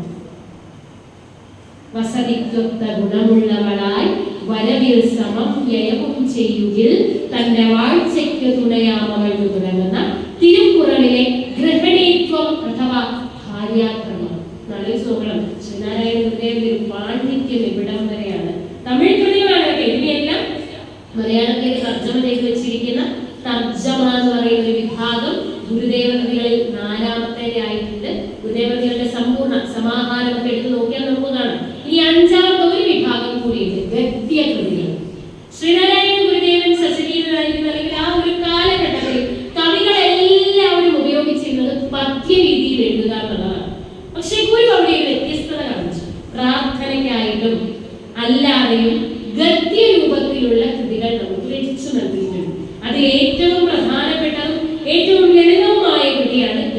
പ്രാർത്ഥന എന്ന് പറയുന്നത്. അത് കൂടാതെ മറ്റു 4 കൃതികൾ കൂടി ഗുരു എഴുതിയിട്ടില്ല. അതിലേക്ക് ആശയം കുറച്ച് നമുക്ക് പരിചിതമല്ലാത്തത് കൊണ്ട് തന്നെ നമ്മൾ അതിലേക്ക് കടക്കാറില്ല. ഗദ്യപ്രാർത്ഥന നമുക്ക് എല്ലാവർക്കും വളരെ കാണാപാഠമാണ്. ഇങ്ങനെ 5 വിഭാഗങ്ങളിലായി, ഇതൊന്നും കൂടാതെ ഏകശ്ലോകങ്ങൾ വേറെ കേട്ടോ, അരിപ്പുറത്ത് എഴുതി വെച്ചിട്ടുള്ള ജാതിഭേദം മതദ്വേഷം തുടങ്ങുന്ന ആ ഒരു ശ്ലോകം ഉൾപ്പെടെ പല പല ഏകശ്ലോകങ്ങൾ വേറെയുണ്ട്. ഇങ്ങനെ 5 വിഭാഗങ്ങളിലായിട്ട് നീണ്ടു പരന്നു കിടക്കുന്ന 66 കൃതികൾ അടങ്ങുന്നതാണ് ശ്രീനാരായണ ഗുരുദേവന്റെ കാവ്യപ്രപഞ്ചം എന്ന് പറയുന്നത്. അതിൽ ഓരോ കൃതിയും അവതരിപ്പിക്കുന്ന ആശയങ്ങളും പ്രമേയങ്ങളും വളരെ വ്യത്യസ്തമാണ്. സ്തോത്രകൃതികളിൽ തന്നെ പലയിടത്തും ചിലയിടത്ത് പറയുന്ന ആശയമായിരിക്കില്ല മറ്റൊരിടത്ത് പറയുന്നത്. ചിലത് പറയുന്നത് ലോകത്തിന്റെ ഉത്പത്തിയായിരിക്കും, ചിലത് പറയുന്നത് എന്റെയും നിങ്ങളുടെയും ജനന രഹസ്യമായിരിക്കും. പിണ്ടനന്ദി അത് കൈകാര്യം ചെയ്യുന്നത് ലോകത്തിൽ ഇന്നേ വരെ ഒരു ഋഷിയും കൈകാര്യം ചെയ്തിട്ടില്ലാത്ത, ഇന്നേ വരെ ഒരു സന്യാസിയും എഴുതിയിട്ടില്ലാത്ത സുന്ദരമായ ഒരു പ്രമേയമാണ്. ഞാനും നിങ്ങളും അറിഞ്ഞിരിക്കേണ്ടുന്ന ജനന രഹസ്യം എന്ന് പറയുന്ന വലിയ ശാസ്ത്രത്തെ കുറിച്ച് ശ്രീനാരായണ ഗുരുദേവൻ എന്ന ശാസ്ത്രജ്ഞൻ എഴുതി വെച്ചിരിക്കുന്ന പിണ്ഡനന്ദി. ലോകത്തിന്റെ തുടക്കവും ഒടുക്കവും എന്താണെന്ന് പറഞ്ഞു തരുന്ന ശിവസ്തവം, പ്രപഞ്ച സൃഷ്ടി എന്ന് പറയുന്ന കൃതി. യോഗീശ്വരന്മാർ അനുഭവിക്കുന്ന ഈശ്വരീയമായ അനുഭൂതിയെ പറ്റി പറയുന്ന കുണ്ടലിനി പാട്ട് എന്ന് പറയുന്ന കൃതി. ഇങ്ങനെ വ്യത്യസ്ത പ്രമേയങ്ങളിൽ അവതരിപ്പിക്കപ്പെടുന്ന ഒട്ടനേകം കൃതികളുടെ ഒരു കടലാണ് ഗുരുവിന്റെ കാവ്യപ്രപഞ്ചം. 1 മണിക്കൂർ കൊണ്ടോ 1.5 മണിക്കൂർ കൊണ്ടോ ഒരായുസ് കൊണ്ടോ പോലും അതിലൊന്നും തൊടാൻ നമുക്ക് കഴിയും. പക്ഷെ അതിന്റെ ഉള്ളവകളിലേക്ക് ഇറങ്ങി ചെല്ലുവാനുള്ള ഒരാഗ്രഹമെങ്കിലും നിങ്ങളുടെ ഉള്ളിൽ സൃഷ്ടിക്കുവാൻ അതൊരു സാധിക്കുമെന്ന് വിശ്വസിക്കുന്നു. അതാണ് ഈ വേദിയിൽ വന്നപ്പോൾ ഞാൻ ആഗ്രഹിക്കുന്നത്. എപ്പോഴെങ്കിലും നിങ്ങളുടെ ജീവിതത്തിൽ ഒന്ന് തിരിഞ്ഞു നോക്കുമ്പോൾ അറിയേണ്ടതിനെ, ഇനിയും അറിയാനുള്ളതിനെ അറിയാനുള്ള ആഗ്രഹം നിങ്ങൾക്കുണ്ടായെങ്കിൽ ഒട്ടും മടിക്കാതെ നാടം കളഞ്ഞുതകി ശ്രീനാരായണ ഗുരുദേവന്റെ കാവ്യപ്രപഞ്ചത്തിലേക്ക് ഇറങ്ങുക. അവിടെ നമ്മൾ അന്വേഷിക്കുന്ന എല്ലാ അറിവുകൾക്കും എല്ലാ ചോദ്യങ്ങൾക്കും ഉള്ള ഉത്തരങ്ങളുണ്ട്. ജീവിതത്തെ നല്ല ലളിതമാക്കാനുള്ള ഉത്തരങ്ങൾ, ഈശ്വരനോട് അടുക്കാനുള്ള ഉത്തരങ്ങൾ, നല്ല നിലയുള്ളവരാകാനുള്ള ഉത്തരങ്ങൾ, ധർമ്മബോധമുള്ളവരാകാനുള്ള ഉത്തരങ്ങൾ. ആ ഉത്തരങ്ങളുടെ കടലിലേക്ക് ഇറങ്ങുവാൻ നിങ്ങളുടെ ഉള്ളിൽ ഒരു പ്രചോദനം ഉണ്ടാകും എന്ന് വിശ്വസിക്കുന്നു. എന്റെ പേര് നിമിഷ എന്നാണ്. കോട്ടയത്തെ ഗുരുനാരായണ സേവാനികേതൻ എന്ന് പറയുന്ന ഒരു ട്രസ്റ്റിന്റെ പ്രവർത്തകയാണ്. കഴിഞ്ഞ 10 വർഷങ്ങളിലേറെയായിട്ട് മെഡിക്കൽ കോളേജിലൊക്കെ വരുന്നവർക്കറിയാം, അതിന്റെ ക്യാൻസർ വാർഡിന്റെ പുറകുവശത്തായി ശ്രീനാരായണ ഗുരുസ്വാമി പ്രഭാതങ്ങളുടെ നാമത്തിൽ ആഴ്ചയിൽ 3 ദിവസം പ്രഭാത ഭക്ഷണവും ഉച്ചഭക്ഷണവും ഒക്കെ ഗുരുവിന്റെ പ്രസാദമായിട്ട് അന്നദാനം നടത്തുന്ന ഒരു ട്രസ്റ്റായിട്ട് തുടങ്ങിയതാണ് സേവാനികേതൻ. ഇന്ന് കേരളത്തിനകത്തും പുറത്തുമായി ലോകത്തിന്റെ വിവിധ ഭാഗങ്ങളിൽ ശ്രീനാരായണ ഗുരുദേവന്റെ ദർശനത്തെ പഠിപ്പിക്കുന്ന, പറഞ്ഞു കൊടുക്കുന്ന ക്ലാസുകൾ ഓൺലൈനായും ഓഫ്ലൈനായും നടത്തി വരുന്നു. ഓസ്ട്രേലിയയിലുള്ളവർക്കും ന്യൂയോർക്കിലുള്ളവർക്കും കുവൈറ്റ് അതേപോലെയുള്ള വിദേശത്തുള്ള ആളുകൾക്കായിട്ട് ഓൺലൈനായിട്ടും, അതിൽ പങ്കെടുക്കാൻ പറ്റാതെ നാട്ടിലുള്ളവർക്ക് തന്നെ പ്രയാസമുള്ളവർക്കാണെങ്കിൽ അവർക്കും കൂടി ചേർത്ത് ഓൺലൈനായിട്ടും, അല്ലാതുള്ളവർക്ക് കേരളത്തിൽ ഒരു 10 കേന്ദ്രങ്ങളിലോളം ഇന്ന് ശ്രീനാരായണ ഗുരുദേവന്റെ ഈ കാവ്യപ്രപഞ്ചത്തെ കുറിച്ചും ഗുരുവിന്റെ ശിഷ്യന്മാരെ കുറിച്ചും ഗുരുവിന്റെ ചരിത്രത്തെ കുറിച്ചും ധർമ്മത്തെ കുറിച്ചും SNDP യോഗത്തെ കുറിച്ചും നമ്മുടെ സന്യാസി സംഘടനകളെ കുറിച്ചും എന്നിങ്ങനെ സകല കാര്യങ്ങളെയും ഗുരുവിലൂടെ അറിയുവാനുള്ള ഒരു മാർഗം കൂടി തുറന്നിടുന്ന വലിയ കൂട്ടായ്മയാണ്. നാടൊട്ടുക്കും ഗുരുവിന്റെ നന്മ നിറഞ്ഞ ആശയങ്ങളെ എത്തിക്കുവാനുള്ള സത്സംഗങ്ങളും പഠന ക്ലാസുകളും ഒപ്പം ജീവകാരുണ്യ പ്രവർത്തനങ്ങളും ഒക്കെ നടത്തി വരുന്ന ഒരു ചെറിയ സംഘം. മെഡിക്കൽ കോളേജിലൊക്കെ വന്നിട്ടുള്ളവർക്ക് അറിയാം ഇതിനെക്കുറിച്ച്. ഇപ്പോ അതിന്റെ ഒരു ഭാഗമായിട്ട് അമ്മമാരെയൊക്കെ താമസിപ്പിക്കുന്ന ആനന്ദനികേതൻ എന്ന് പറയുന്ന ഒരു ചെറിയ സംരംഭം നമ്മൾ തുടങ്ങിയിട്ടുണ്ട്. 7-8 അമ്മമാരുണ്ട് കേട്ടോ. ജീവിതത്തിലെ ഒറ്റപ്പെട്ടു പോയ ചില അമ്മമാർ, ബന്ധങ്ങളില്ലാതെ, ബന്ധുക്കളുണ്ടെങ്കിലും ഇല്ലാത്തതിനു സമം വിഷമിച്ച് ജീവിച്ചിരുന്ന 8-9 അമ്മമാര് ഇന്ന് വളരെ സന്തോഷത്തോടുകൂടി പറഞ്ഞ ന്യൂ ജനറേഷൻ ബാക്കി പറഞ്ഞ നല്ല അടിച്ചു പൊളിച്ച് ആഘോഷിച്ച് സ്വർഗം പോലെ ജീവിക്കുന്ന ഒരു വീടുണ്ട്. സേവാനികേതന്റെ തൊട്ടിപ്പുറത്ത് ഒരു വാടക വീട്ടിലാണ് ഇപ്പോൾ അവർ കഴിയുന്നത്. വളരെ സന്തോഷത്തോടു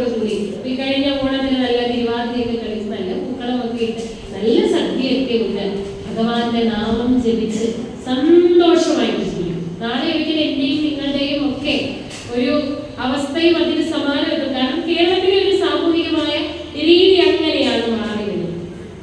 പുതുതലമുറയിലെ കുഞ്ഞുങ്ങളൊന്നും ഇനിയുള്ള കാലത്ത് കേരളത്തിൽ ഉണ്ടാകുമെന്ന് നമുക്ക് പറയാൻ കഴിയില്ല. അപ്പോൾ ഒറ്റപ്പെട്ടു പോകുന്നവർ മിക്കവാറും ഈ വാർദ്ധക്യത്തിലേക്ക് എത്തിയവരായി. എനിക്കും നിങ്ങൾക്കും ഒരു കണ്ണൻ അഭികാമ്യമാണല്ലോ എപ്പോഴും ഉണ്ടായിരിക്കണം.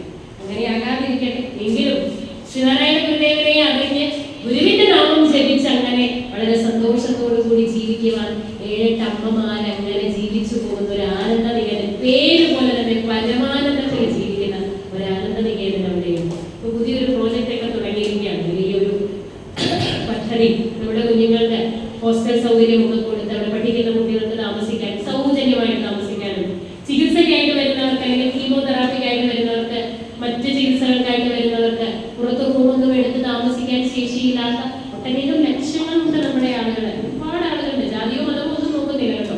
മനുഷ്യരുടെ കാര്യമാണ് പറഞ്ഞത്. നമ്മുടെ ആളുകൾ യാതൊരു നിവൃത്തിയും ഇല്ലാതെ വരുന്നവരുണ്ട്. ഒരു ദിവസമെങ്കിലും താമസിക്കാൻ ഒരു വരാന്ത തരാമോ എന്ന് ചോദിച്ചു വരുന്നവരുണ്ട്. സന്തോഷത്തോടു കൂടി അങ്ങനെ വരുന്നവരെ എല്ലാം ചേർത്ത് പിടിക്കാൻ ഒരു നല്ല കേന്ദ്രം ഉണ്ടാകണമെന്നുള്ള ആഗ്രഹത്തോടു കൂടി ഒരു പുതിയ പ്രോജക്റ്റ് ഇപ്പോൾ തുടങ്ങി വെച്ചിരിക്കുകയാണ്. അതിലേക്കൊക്കെ നിങ്ങളെ ഏവരെയും ക്ഷണിച്ചുകൊണ്ടും സേവാനികേതന്റെ ആ മാർഗത്തെ നിങ്ങളുടെ മുന്നിൽ തുറന്നിട്ടുകൊണ്ടും ഗുരുവിനെ അറിയുവാനുള്ള മാർഗത്തിലേക്ക് ഞങ്ങളോടൊപ്പം സഞ്ചരിക്കുവാൻ നിങ്ങളെ ഏവരെയും ക്ഷണിക്കാനുള്ള ഒരു അവസരം കൂടി ഈ വേദിയിൽ ഞാൻ പ്രയോജനപ്പെടുത്തുകയാണ്. ഈ വേദിയിലേക്ക് എന്നെ ക്ഷണിച്ച നമ്മുടെ ശാഖയുടെ സമാരാധ്യനായ നേതൃത്വം വഹിക്കുന്ന ശ്രീ ജിനോയ്ക്ക് പ്രത്യേകമായ നന്ദി അറിയിക്കുന്നു. ഒപ്പം ഇന്ന് ഈ ജ്ഞാനദാന സായുജ്യ സന്ധ്യയുടെ സമർപ്പണം നടത്തിയിരിക്കുന്ന ഡോക്ടർ ബൽബു കുടുംബയോഗം, ആർഷകർ കുടുംബയോഗം എന്നിവർക്കും ഇന്ന് ഈ വേദിയിൽ ഉപവിഷ്ടരായിരിക്കുന്നതിന്റെ എല്ലാ പ്രധാനപ്പെട്ട ഭാരവാഹികൾക്കും പോഷക സംഘടനകളിലെ അംഗങ്ങൾക്കും സർവോപരി ഇത്രയും അധികം സമയം എന്റെ വാക്കുകളെ ക്ഷമയോടെ കേട്ടിരുന്ന പ്രിയമുള്ള എല്ലാ കുടുംബാംഗങ്ങൾക്കും എല്ലാ സജ്ജനങ്ങൾക്കും ഗുരുവിന്റെ നാമത്തിലുള്ള നന്ദി അർപ്പിച്ചുകൊണ്ട് എന്റെ എളിയ വാക്കുകൾ കൃപാദങ്ങളിലേക്ക് സമർപ്പിക്കുന്നു. നന്ദി.